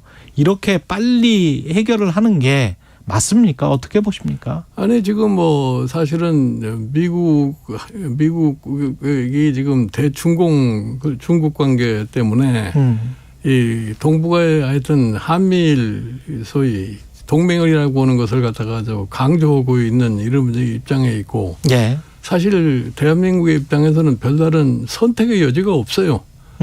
지금 대한민국이라는 게 사실은 한미 안보 방위 조약의 그 바탕을 둬가서 오늘날에 이르고 있기 때문에 미국의 희망에 따라갈 수밖에 없다고 생각을 해요. 뭐 일본 자체도 그리고 지금 한일 관계라는 것은 지난 65년도 한일 국교 정상화 과정에서 국제법상 여러 가지 조항이 결정이 돼 있는 건데 지금 문제가 돼 있는 것은 징용 문제를 우리 대법원에서 판결을 갖다가 하는 바람에 결국 가서 거기에 따라서 일본이 사죄하고 배상을 그 해당 기업들이 소위 보상을 해야 된다는 그런 문제에 봉착해 있다 이런 얘기예요. 그렇죠. 그런데 일본은 이미 65년에다 해결될 문제를 왜 새삼스럽게 끄집어내느냐 해가지고 심지어 일본이 국제사법재판소까지 갈 수도 있다는 이런 제의까지 했는데 우리는 그것도 받아들일 수 없는 입장이에요. 그런데 우리가 항상 과거에만 묻혀서 살 수는 없는 건데 미래를 위해서 누가 일본이든지 한국이든지 어느 정도의 소위 양보를 하지 않을 것 같아요. 이 문제는 해결이 될 수가 없어요. 영원히. 그런데 왜 피해자였던 우리가 양보를 해야 될까요? 그러니까 이제 우리가 결국 옛날과는 달리 비교적 경제적으로나 여러 측면에서 자신감이 생겼으니까 일정한 그러한 제스처도 취할 수 있는 그런 단계에 있지 않나 이렇게 생각을 해요. 그러니까 과거에만 자꾸 집착하지 말고 미래지향적으로 생각한다 할 것 같으면은 언젠가 풀어야 할 문제이기 때문에 풀 수밖에 없지 않나 이렇게 생각을 하는 겁니다. 글쎄요. 그런데 이제 민심이 꼭 그렇게 좋아하는 것 같지는 않더라고요. 아니, 그러니까 3.1절 기념사도 그렇고. 지금 대통령의 입장에서는 이번 결정으로 인한 상당한 반발이라고 하는 것은 있을 거를 각오를 해야 돼요. 불가피하다. 그래가지고 그 반발을 갖다가 어떻게 진정을 시킬 것인가 하는 것은 윤석열 대통령의 정치적인 능력에 달려 있다고 난 봐요.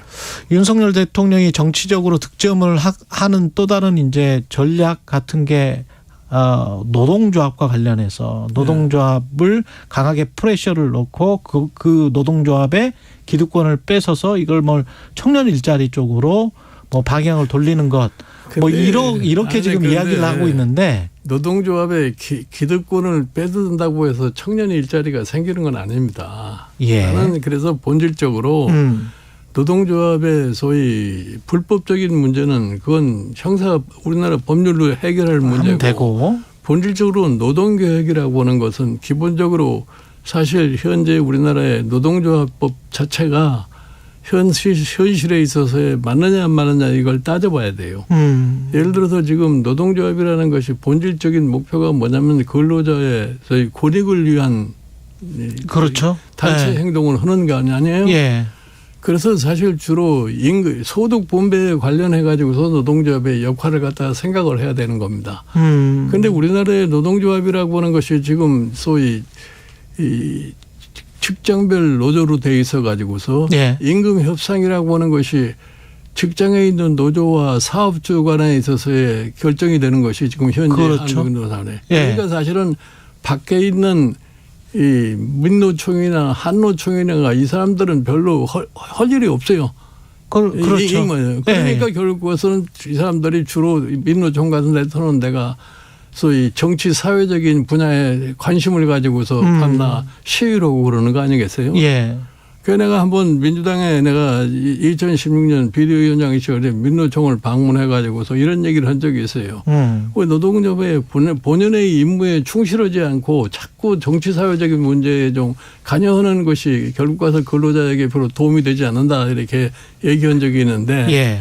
지금 사실은 이 앞으로 뭐 노동개혁을 갖다가 지금 어느 방향으로 추진할 거라고 하는 기본 소위 방향이 제시가 되지 않았기 때문에 노동조합을 앞으로 노동개혁을 어떻게 할 거라는 건 어떻게 하는지 아직까지 전망이 보이질 않아요. 그러나 우리가 분명히 구분해야 할 것은 노동자에게 불법 행위를 처리하는 거와 노동개혁이라는 거는 별개의 사항으로 생각해야 할 거라고는 봐요. 그렇군요. 예.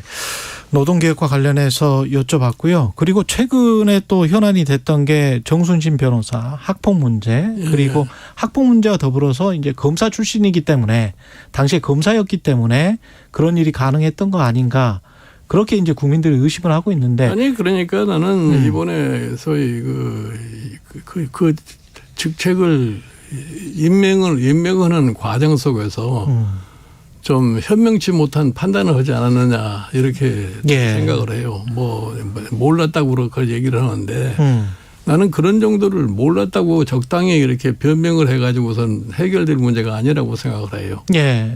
뭐 솔직히 잘못한 거면 잘못해서 시인을 해야지. 예? 그걸 몰라서 했다 하는 이런 식으로는 해결이 되지 않는다고 생각합니다. 그러니까 지금 보면은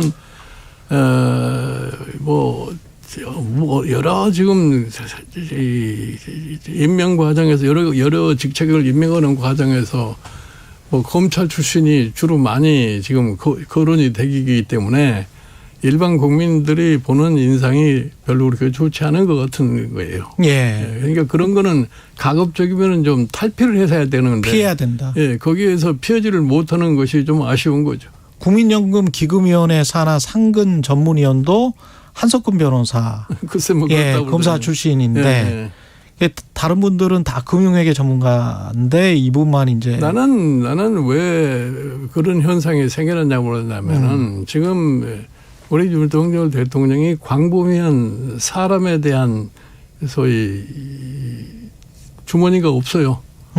사람을 갖다가 그러니까 가장 잘 아는 사람들이 자기가 거느리고 있던 검사를 가장 잘 알기 때문에 그런 측면에서 그러한 인사가 이루어지지 않나 이렇게 봐요. 그렇군요. 이 방향 자체가 정치권이 흐르는 방향 자체가 계속 이렇게 양극화 쪽으로 가고 지지자들도 그렇게 가는 것이 바람직하지 않다면 제도를 뭔가를 고쳐야 되는 겁니까? 아니 그러니까 나는 우리 지금 윤석열 정부가 현 상황에 대한 인식을 어떻게 하느냐가 가장 문제라고 생각해요. 지금 우리나라의 가장 사실 근본적으로 모든 것에 소위 씨앗이 되고 있는 것이 뭐냐면 소득의 양극화 현상입니다. 이 양극화 현상이 한국 사회에 있는 여러 가지 문제를 갖다가 지금 아주 갈등 구조로 끌고 갈 수밖에 없는 이런 상황이에요. 그런데 이 양극화를 어떻게 해소해야 되겠다는 방향이 전혀 제시되지 않고 있어요. 그게 단순하게 노조개혁이랄지 노동조합 때려잡기로는 될 수가 없다. 그런 거죠. 사실은 이 양극화를 해소하려면은 이 소득 분배에 관련해 가지고 어떻게 했을 적에 이 소득 분배가 정상을 찾을 것이냐. 사람들이 공정하게 느낄 것이냐. 그러기 위해서 노동개혁을 소위 노동조합이 어떠한 역할을 할 수 있도록 만들어줄 것이냐. 이런 것이 분명히 나타나야 되는데 그게 전혀 보이질 않는 거예요. 그러니까 지금 해소될 수가 없는 거죠. 최근 들어서 예를 들어서 우리가 출산율이 굉장히 낮으니까 이 출산율을 어떻게 높여야 될 거냐는 생각하지 않았습니까? 이 출산율이 가장 이게 이렇게 낮게 떨어지는 요인이 가장 큰 요인이 뭐냐면 소득의 양극화 현상이라는 얘기예요. 예? 그러니까 사실은 부모가 어떤 능력을 가졌느냐에 따라서 태어난 사람이 운명이 결정되니까. 그렇죠. 지금 현재 결혼해 있는 사람들이 우리 자식도 나처럼 고생하는 인생을 맡길 수는 없다. 그러니까 낳지를 않은 거다 이런 얘기예요. 지금 말씀하시는 거를 요약을 해보면 결국은 정부, 기업, 노조 그것도 산별 노조가 되겠죠. 그게 거대한 어떤 3자 동맹 또는 3자 합의가 이루어져야 된다. 아니 그러니까 그건 맞는 얘기예요. 그러니까 지금 말은 적당히들 많이 아름다운 말을 많이 하는데 핵심이 전혀 보이질 않는 거예요. 그러니까 지금 사실은 우리나라가 지금 양극화 현상이라는 게 IMF 이후에 지금 벌써 한 25년 가까이 지금 지속되고 있는 건데 매 정부가 똑같은 개혁을 하겠다고 했지만 하나도 지금 해결된 게 없어요. 그 핵심 솔루션 해결책 이거는 뭐라고 보십니까? 그 해결책은 확실한 소위 미래에 대한 설계를 해가지고서 대통령의 힘으로 이걸 갖다가 관철시키는 노력을 해줘야 되는 거죠.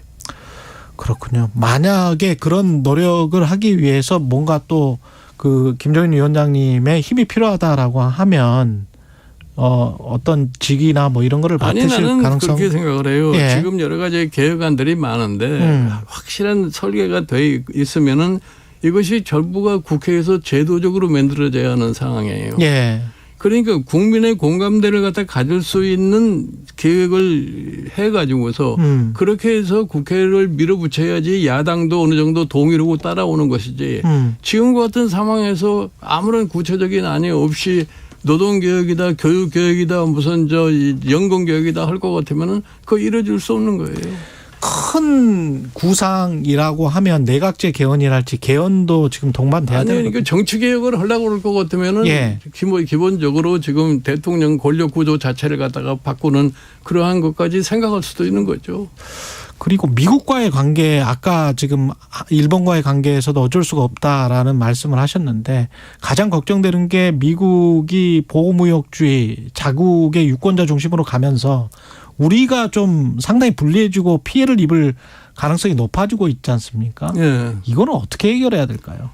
그건 뭐 우리의 힘으로는 해결 못해요. 안 됩니까? 나는 지금 사실은 미국이 최근에 와가지고서 완전히 아메리카 퍼스트 자기네들 나라 위주로 다 모든 걸 갖다 이끌어가고 모든 것을 자기네가 생산해서 자기네가 쓰겠다 하는 이런 생각을 갖다 하고 있는 건데 즉 2차 대전 이후에 있어서의 미국의 세계를 보는 자세와 지금과는 완전히 다릅니다.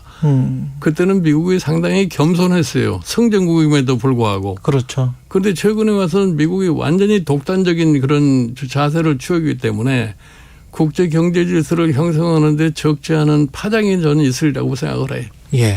한 30초 정도 남았는데요. 정치권 지금 뭐 당대표도 그렇고 이재명 당대표도 그렇고 당대표 전당대회 국민의힘도 마찬가지고 그 이면에는 다 공천 이야기, 공천 싸움 뭐 이렇게 지금 이야기를 한단 말이죠. 이게 좀 그런 거죠. 지금 정당의 정치인이라는 사람들이 공천받아서 국회에 들어가야만이 정치를 할 수 있는 거기 때문에 공천이 굉장히 중요한 거죠. 그게 국민들에게는 어떻습니까? 공천이라는 것이 소위 객관적인 기준에서 공천이 이루어지지 않고 그저 인과관계에 의해서 공천이 이루어지기 때문에 그러니까 우리 정치의 발전도 안 되고 그러는 겁니다. 여기까지 듣겠습니다. 김종인 전 국민의힘 비대위원장이었습니다. 고맙습니다.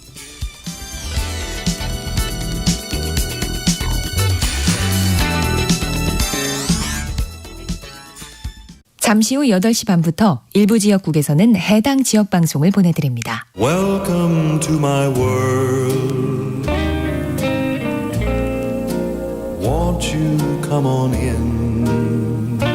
오후 4시 5분 홍사원의 경제쇼로 여러분을 초대합니다. 50분간 딱 한 가지 주제만 깊이 있게 전해드립니다. 경제는 무조건 홍사원의 경제쇼를 들으셔야 합니다. Step into my heart. It's okay. 진행은 서툴지만 내용은 알찹니다. 진실의 편에서, 정의의 편에서, 약자의 편에서 뉴스를 전합니다. 주진우 라이브와 함께 더 많이, 더 오래 웃었으면 좋겠습니다. 매일 오후 5시 5분 KBS 1라디오 주진우 라이브. 지금 시각은 8시 30분입니다. KBS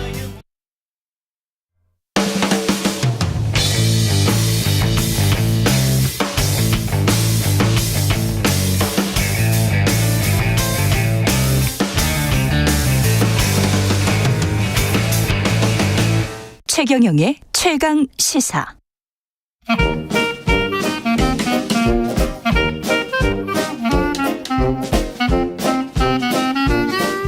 네, 최경영의 최강 시사 월요일은 경제합시다 코너가 있는 날입니다. 서강대학교 경제대학원의 김영익 교수 나와 계십니다. 안녕하십니까? 예, 안녕하십니까? 예, 중국 경제 성장률부터 짚어봐야 되겠습니다. 어제 뉴스가 나와서 경제 성장률 목표치가 5% 안팎. 정확하게 숫자는 제시를 하지 않았고요. 예, 약간 보수적으로 본 거라고 봐야 될까요?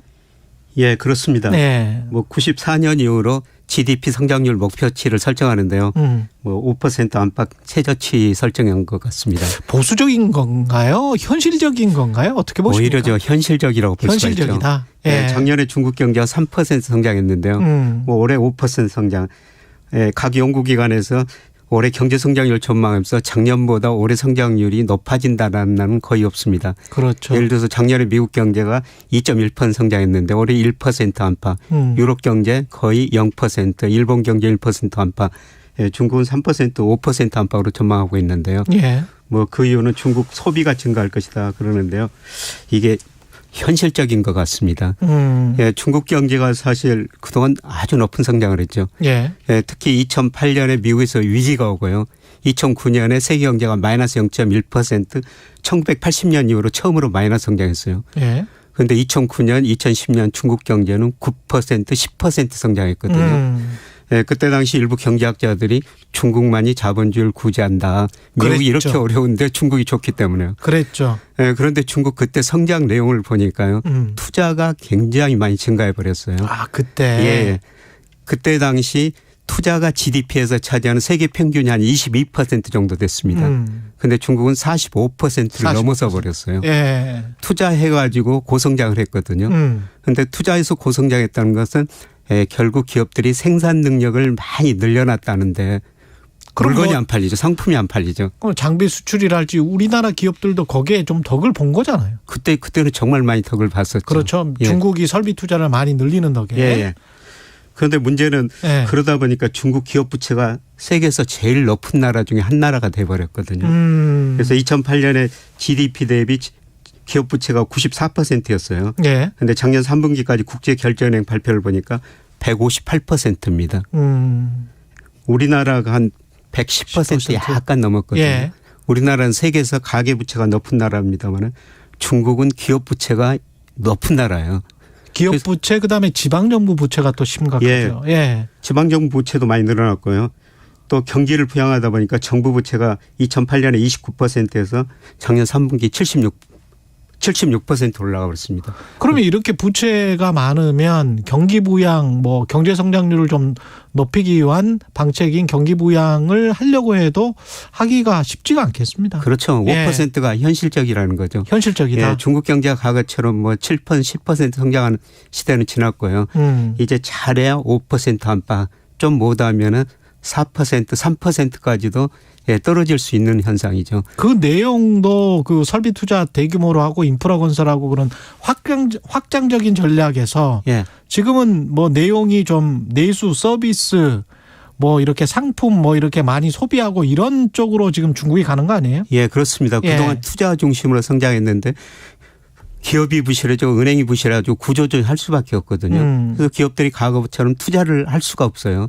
그래서 중국 정부가 이제 소비 중심으로 성장을 해야 되겠다. 이렇게 정책 방향을 바꾼 겁니다. 그러면 우리 기업들에게는 어떤 플러스 마이너스가 더 많을 것 같다라는 생각이 드는데요. 마이너스가 더 많죠. 그렇죠. 과거에는 투자 중심으로 성장하는 과정에서 우리가 중국에다 중간재를 많이 공급했거든요. 우리가 대중 수출 70% 이상이 중간재였어요. 중간재였어요. 중국이 투자는 안 하고 이제 소비 중심으로 성장하니까 네. 사실 웬만한 거는 이제 중국이 자기들이 만들어가지고 자기들이 쓰고 있거든요. 예. 네, 그래서 우리나라가 대중 수출이 좀 많이 감소하고 있죠. 예를 들어서 2000년에 우리나라 수출 비중 중 중국 비중이 11%였어요. 근데 2018년에 27%까지 올라갑니다. 예. 예, 그런데 작년에 23%까지 줄어들었고요. 올해 지금 2월 통계, 1월 통계 가지고는 뭐 추이를 볼 수가 없습니다만은 20%로 더 줄어들고 있어요. 그러면 이제 중국의 고속 성장으로부터도 우리가 큰 수혜는 못 볼 것 같다. 예. 미국이 그나마 그러면 전 세계 GDP 한 5% 정도 되잖아요. 예, 예. 그럼 미국은 어떻습니까? 예, 미국으로 작년에 수출이 잘 됐었죠. 예. 예, 전체 수출이 작년 한 6% 증가했는데요. 미국으로 수출은 15%. 그래서 미국 비중이 작년에 16%까지 올라가 버렸어요. 예. 미국 경제가 좋아가지고 작년에 미국으로 수출을 많이 했는데요. 예, 그런데 올해는 미국으로 수출도 좀 힘들어질 것 같습니다. 올해는 미국도. 예. 최근에 그 블룸버그 컨센서스를 보니까요. 1분기까지는 미국 경제가 그나마 성장하는데 2분기에 전기비 연율로 마이너스 0.4%, 3분기 0.1% 마이너스 성장한다는 겁니다. 아니 근데 미국은 그렇게 해가지고 1몇 % 지금 예상대로 그렇게 갈 수 있을까 모르겠습니다. IMF 예측치대로. IMF가 1.2%인데요. 예. 블룸버그 컨센서스 그거는 보다가 최근 상황을 반영한 거거든요. 그렇군요. 3월 컨센서스를 보니까 올해 0.7%예요. 미국도 경기가 하락 또는 예. 침체 가능성이 높군요. 예. 예. 예. 미국 경제 성장이 왜 이렇게 낮아지냐 그거는 소비 때문에 그럽니다. 예. 중국은 GDP 중에서 투자가 제일 높은 나라고요. 그렇죠. 미국은 소비가 높은 나라예요. 미국 GDP에서 소비가 차지하는 비율이 무려 71%입니다. 그렇죠. 예. 그런데 작년에 우리도 그렇지만은 물가는 올랐는데 임금은 그만큼 더 오르다 보니까 실질 소득이 감소했고요. 예. 그다음에 미국 가계저축률이 작년에 3.7%로 2007년 이후 가장 낮습니다. 가장 낮습니까? 예, 미국 사람들이 그동안 모아놓은 돈 다 써버렸다는 거죠. 다 썼네. 예. 예, 그리고 주가 떨어졌죠. 요새 우리처럼 미국도 집값 떨어지고 있어요. 그렇습니다. 예, 역의 부여가 예. 부가 줄어드니까 소비가 줄어들고요. 주식 가격도 떨어졌으니까. 예. 예. 그리고 작년 3월부터 미국이 금리를 많이 올랐거든요. 그런데 금리를 올리면은 미국 가계들이 한 1년 정도 시차를 두고 반응을 많이 합니다. 예, 그래서 아마 2분기부터는 미국 소비가 감소하면서 우리 대미 수출도 감소하리라 보고 있고요. 예, 그런데 중국으로 수출은 작년에 워낙 나빴기 때문에 기저효과도 있고 올해 좀 증가할 가능성이 있습니다. 그나마. 근데 이제 중국, 미국에 의존하는 게 그 중국 쪽으로 미국 쪽으로 수출하는 게 그렇게 좀 낮아진다면 안에서 우리가 세수 자체도 지금 엄청나게 줄 수밖에 없겠다 그런 생각이 드는데 예. 1월에 당장 세수가 한 7조 원 정도 줄었더라고요. 예, 그렇습니다. 예. 1월고 국세 수입이 기재부가 추정한 건데요. 42조 9천억으로 뭐 작년 1월보다 6조 8천억 줄어들었어요. 뭐 일시적인 세수 뭐 2년 이런 거 고려하면은 실제 세수 감소는 1조 5천억이라고 그러는데요. 예. 6조 8천억 감소한 거는 뭐 사실이죠. 예, 그런데 어디서 세수가 감소했느냐 보니까 주세만 작년보다 1월에 증가했고요. 소주만 나머지 많이 증가한 게 하나도 없습니다. 주세만 한 1,000억 원 증가했고 나머지는 전부 저도 지금 보고 있는데 다 마이너스예요. 예. 뭐 법인세 뭐 주식시장이 안 좋으니까 거래세도 53%나 줄어들었고요. 예. 네, 모든 부분에서 지금 세금이 줄어들었고 그만큼 경기가 안 좋다는 겁니다. 예. 근데 앞으로도 그럴 가능성에 관해서는 어떻게 보십니까? 앞으로의 경기 둔화 가능성. 앞으로도 세수가 더 줄어들 것 같습니다. 그래요? 더 줄어들 것 같다. 예, 올 1월 뭐 산업활동 동향, 2월 기업 경기 실사지수 보면요, 지금 경기 상태가 98년 외환위기 후 제조업 경기가 최악이거든요. 예. 반도체를 비롯해서 재고율이요. 기업들이 물건 파는 거 출하에 비해서 재고가 98년 이후 최고치입니다. 예, 그리고 요새 기업 경기 실사지수 한국은행 BSI 이런 거 발표하는데요. 대기업이 중소기업보다 더 나쁘다고 대답합니다. 수출기업이 내수기업보다 더 나쁘다고 대답해요. 이거는 98년 외환위기 이후 처음입니다. 98년 외환위기 이후 처음이다. 예. 그만큼 지금 제조업 경기가 안 좋으니까요. 예, 그래서 기업들이 지금 생산을 많이 줄이고 가동률을 낮추고 이런 식으로 대응하고 있는 것입니다. 이게 참 경기 부양을 근데 할 수 있는 상황인지 우리도 중국처럼 사실 빚이 굉장히 많지 않습니까? 예. 우리도 가계부채가 GDP 대비 작년 3분기 105%로 세계에서 가장 높은 수준이고요. 예, 기업부채도 119%로 외환위기 전보다 GDP 대비 높은 수준입니다.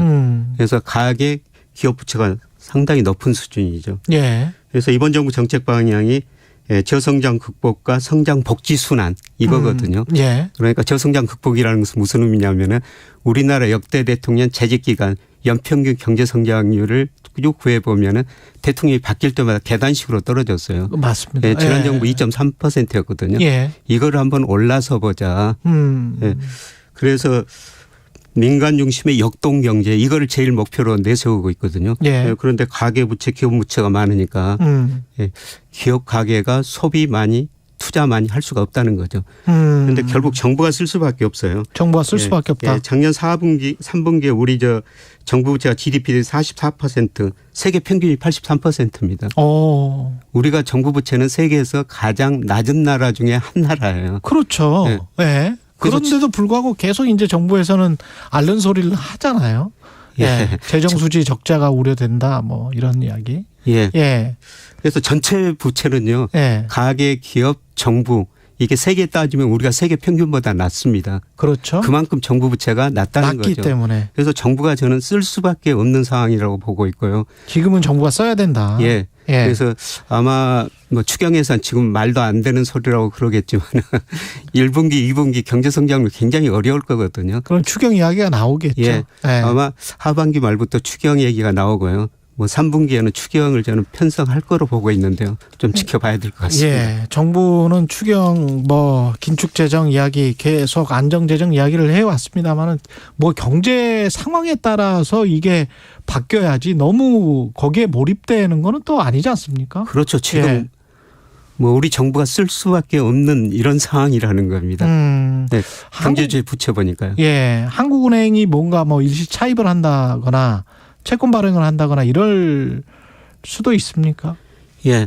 뭐 지금 세수는 줄어들고 쓸 수밖에 없으니까 아마 일시 한국은행에서 차입할 겁니다. 그런데 그거로 구조적인 문제를 해결할 수 없으니까 결국 그 국채를 발행할 수밖에 없는 상황이다.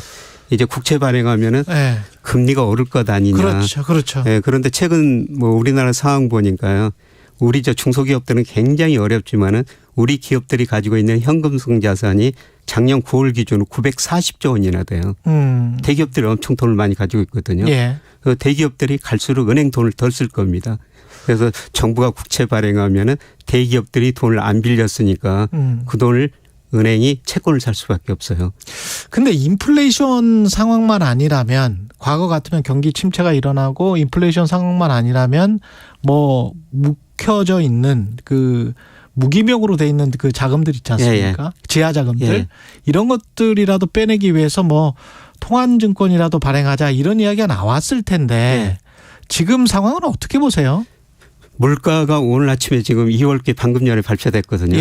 그런데 전년 동월 대비 1월이 5.2%였죠. 4.8%로 약간 떨어졌군요. 약간 낮아졌어요. 물론 그 공공요금 동결 때문에 그런 영향이 있는데요. 그런데 저는 소비가 많이 위축될 것이기 때문에 아마 12월 가면은 소비자 물가가 2% 중반대로 떨어질 거라고 보고 올해 있습니다. 올해 12월 말을 가면 그렇게 되면은 뭐 재정 정책 뭐 좀 써도 괜찮다는 겁니다. 그리고 인플레이션 상황이 좀 꺾이고 나면 그 다음에는 재정 정책을 좀 써도 된다. 아까 김정희 위원장님께서도 말씀하셨습니다만은 저성장의 특징이 차별화거든요. 그렇죠. 지금 차별화 지나치게 심화되고 있고요. 이런 해소를 위해서는 정부의 역할이 커질 수밖에 없는 상황인 것 같습니다. 재정 정책을 좀 쓸 수밖에 없다. 그렇게 되기 위해서라도 인플레이션을 빨리 잡아야 맞습니다. 된다. 뭐 각종 국채나 통화증권이나 제가 이제 아이디어 차원에서 말씀드린 건데 그런 것의 전제 조건은 인플레이션을 잡아야 됩니다. 저는. 예, 맞습니다. 예. 뭐 잘하시겠죠. 경제합시다. 서강대학교 경제대학원의 김영희 교수였습니다. 고맙습니다. 네, 고맙습니다. KBS 1라디오 최경영의 최강시사 듣고 계신 지금 시각은 8시 44분입니다. 네, 월요일 출근길입니다. 아침부터 시작된 출근 정체가 절정에 달하면서 특정 구간 위주로 매우 혼잡합니다. 먼저 경부고속도로 서울 방향은 수도권 구간 중심으로 정체 심한데요. 특히 수원 부근에서 판교까지는 약 20km 가까이 막히고 있습니다. 서울 요금소에서는 승용차가 고장나 있고요. 금토분기점에서 반포까지 12km가량 천천히 갑니다. 반대 부산 쪽인데요. 한남에서 서초까지와 신갈분기점에서 수원까지 밀리고요. 기흥에서 기흥동탄, 오산에서 남사, 안성분기점에서도 각각 정체 있습니다. 분당 수소로는 청담대교 방향으로 청담대교 남단에서 북단 사이 1차로에서는 추돌 사고를 처리하고 있습니다. 한편 지하철 1호선에서 전국장애인 차별철폐 연대의 시위가 진행 중입니다. 시위가 발생하는 해당 구간 열차 운행이 상당 시간 지연될 수 있겠고요. 상황에 따라서 해당 역을 무정차 통과할 예정이니까요. 출근길에 1호선 이용하신다면 참고하시기 바랍니다. KBS 교통정보센터에서 정현정입니다.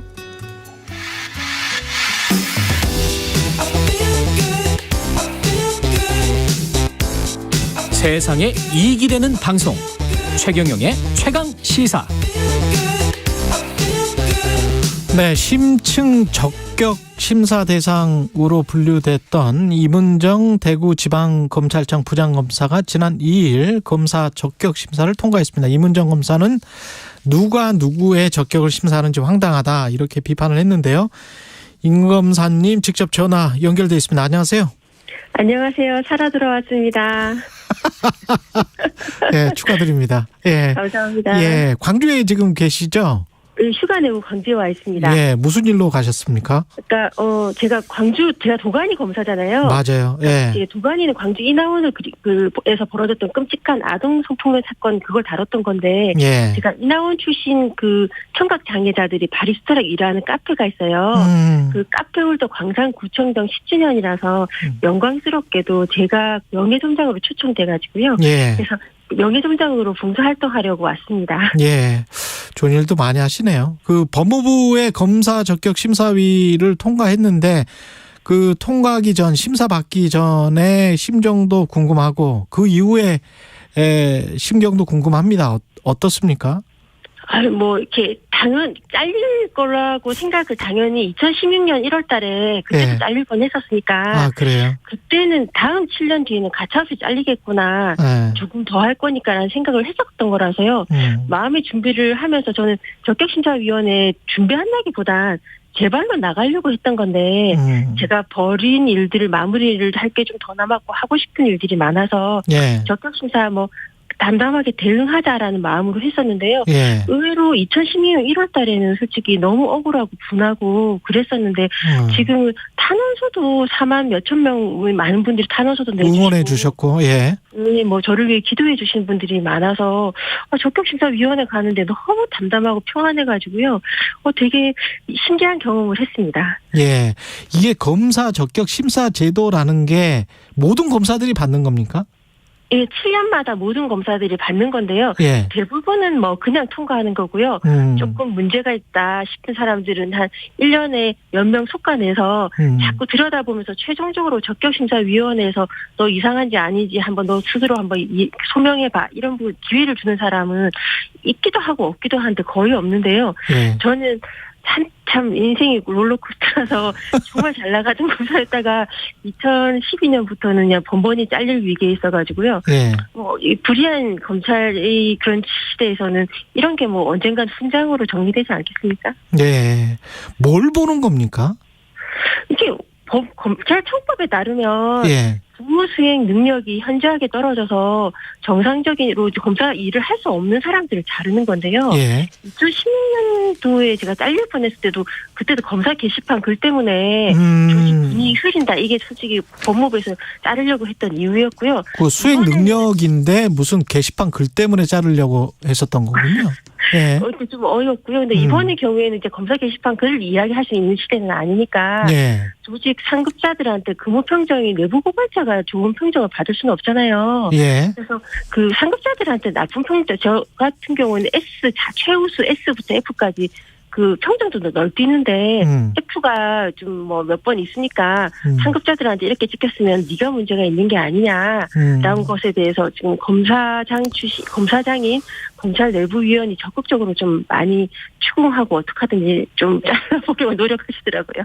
근데 이게 심사를 당하는 입장에서는 좀 모욕적이지 않으셨어요? 심리검사도 받으셨다고 하던데. 그러니까 누가 누구의 적격을 심사하냐. 예. 제가 봤을 땐 검사로서의 양심도 없고 공감 능력, 인권 감수성도 없는 사람이 누굴 검사하라고 하냐 싶어서 좀 어이가 없는데요. 예. 근데 제가 옛날부터 주장했던 게 부적격자들이 걸러지지 않고 검사장이 되고 검찰총장이 되고 뭐 이러는 시대라서요. 그러니까 악화가 양화를 구축하는 것은 좀 조직에서 흔히 있는 일이잖아요. 예. 그러니까 부득이한 거라고 생각하고 제가 검찰의 내부 고발자로서 내부 문제에 대해서 가열차게 투쟁하고 있구나.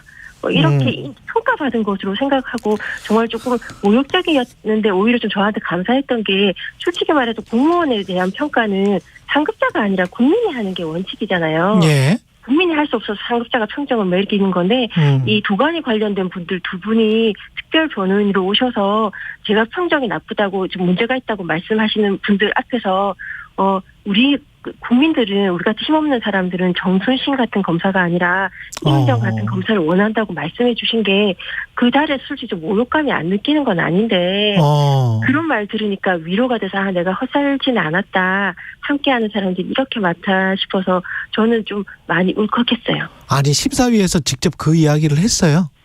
네, 우리 특별 변호인이신 그 도관이 관련된 공유의 실전 모델이신 전현석 선생님도 해직 교사시거든요. 꿀발은 원래 다 잘리는 거니까 해직 교사하셨던 그분이 제가 잘리지 않도록 이렇게 좀 말씀이 어려우신 분이에요. 청각 장애를 가지고 계셔서 그분이 아주 절절하게 말씀해 주시니까 저한테도 너무 위로가 됐고 아마 검사위원들한테는 소용이 없었겠지만 제가 잘리지 않는데 기여했던 게 검사들이 법무부 장관이 지명하지 않은 외부위원이 좀 반대해서 제가 안 잘린 거거든요. 네. 적어도 그분들한테는 마음에 좀 적셔들었겠다라는 생각이 들어서 좀 행복하더라고요. 네.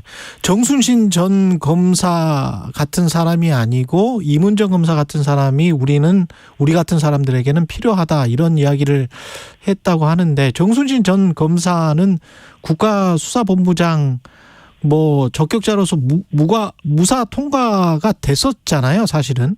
그러니까 황당하죠. 예. 이게 정순신 사태, 이른바 정순신 사태 문제점 뭐라고 보십니까? 그러니까 정순신 사태는 제가 정말 놀랐던 게 뭐냐면 검사들이 솔직히 내심 다 그 생각을 하는데 특수부의 문제 검사들은 그런 생각 많이 하는데 정순신 전 검사가 대놓고 말한 게 있잖아요. 수사의 최종 목표는 유죄 판결이다. 그럼 유죄 판결을 위해 사건 조작하거든요. 제가 사건 조작하는 것을 들여다보다가 다시 이렇게 크게 찍힌 건데 그러니까 그런 말을 특수부 검사들이나 검사들이 일부 내부에서는 거침없이 해요. 그래서 정말 문제라고 생각하는 건데 그걸 갖다 국민들 앞에서 거침없이 할 만큼 개념이 없는 거잖아요. 아들 앞에서 그냥 이야기할 만큼. 그리고 방송에다 대고 해명을 하면서 수사의 최종 목표 유죄 판결이라 국민들한테 입장 발표를 하잖아요. 그걸 보면 사람들이 얼마나 소름 끼치겠어요. 검사는 인권의 옹호자거든요.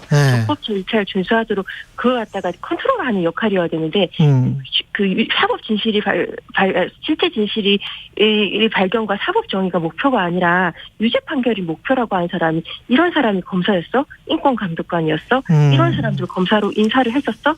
세상에 이런 사람이 국가수사본부장이라고? 이 정권 뭐야? 라는 생각을 사람들이 할 것 같아서 저는 검사로서 너무 창피하고요.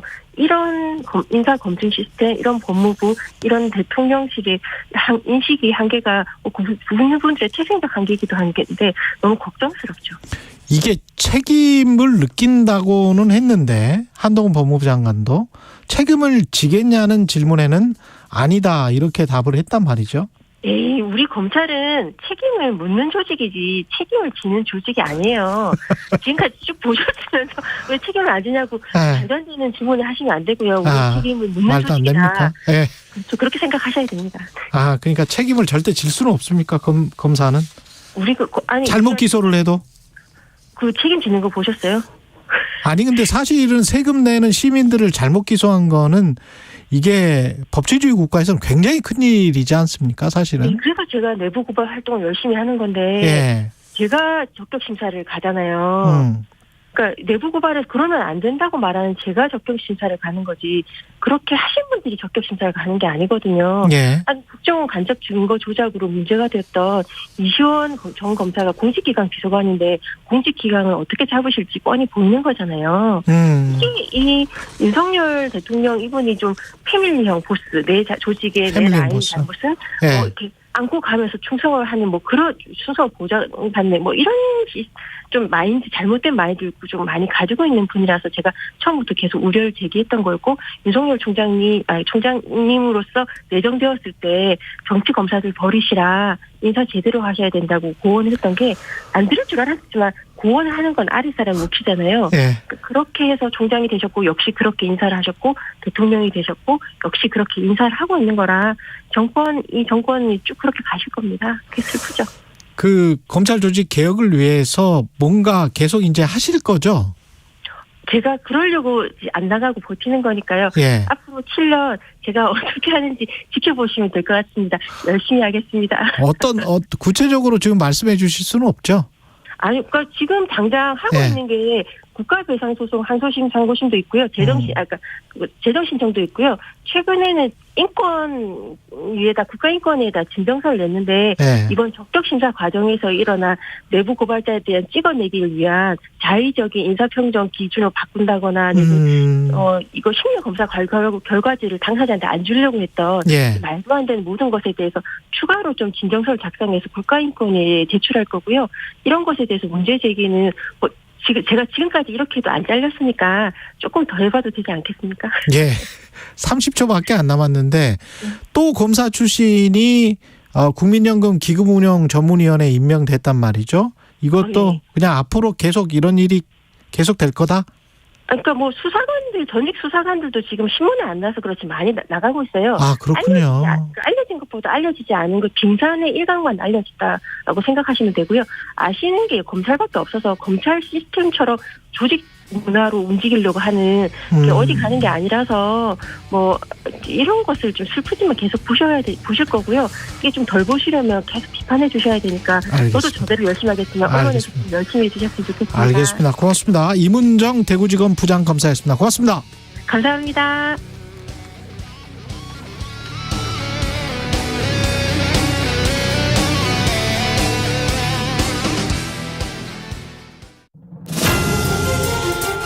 세계보건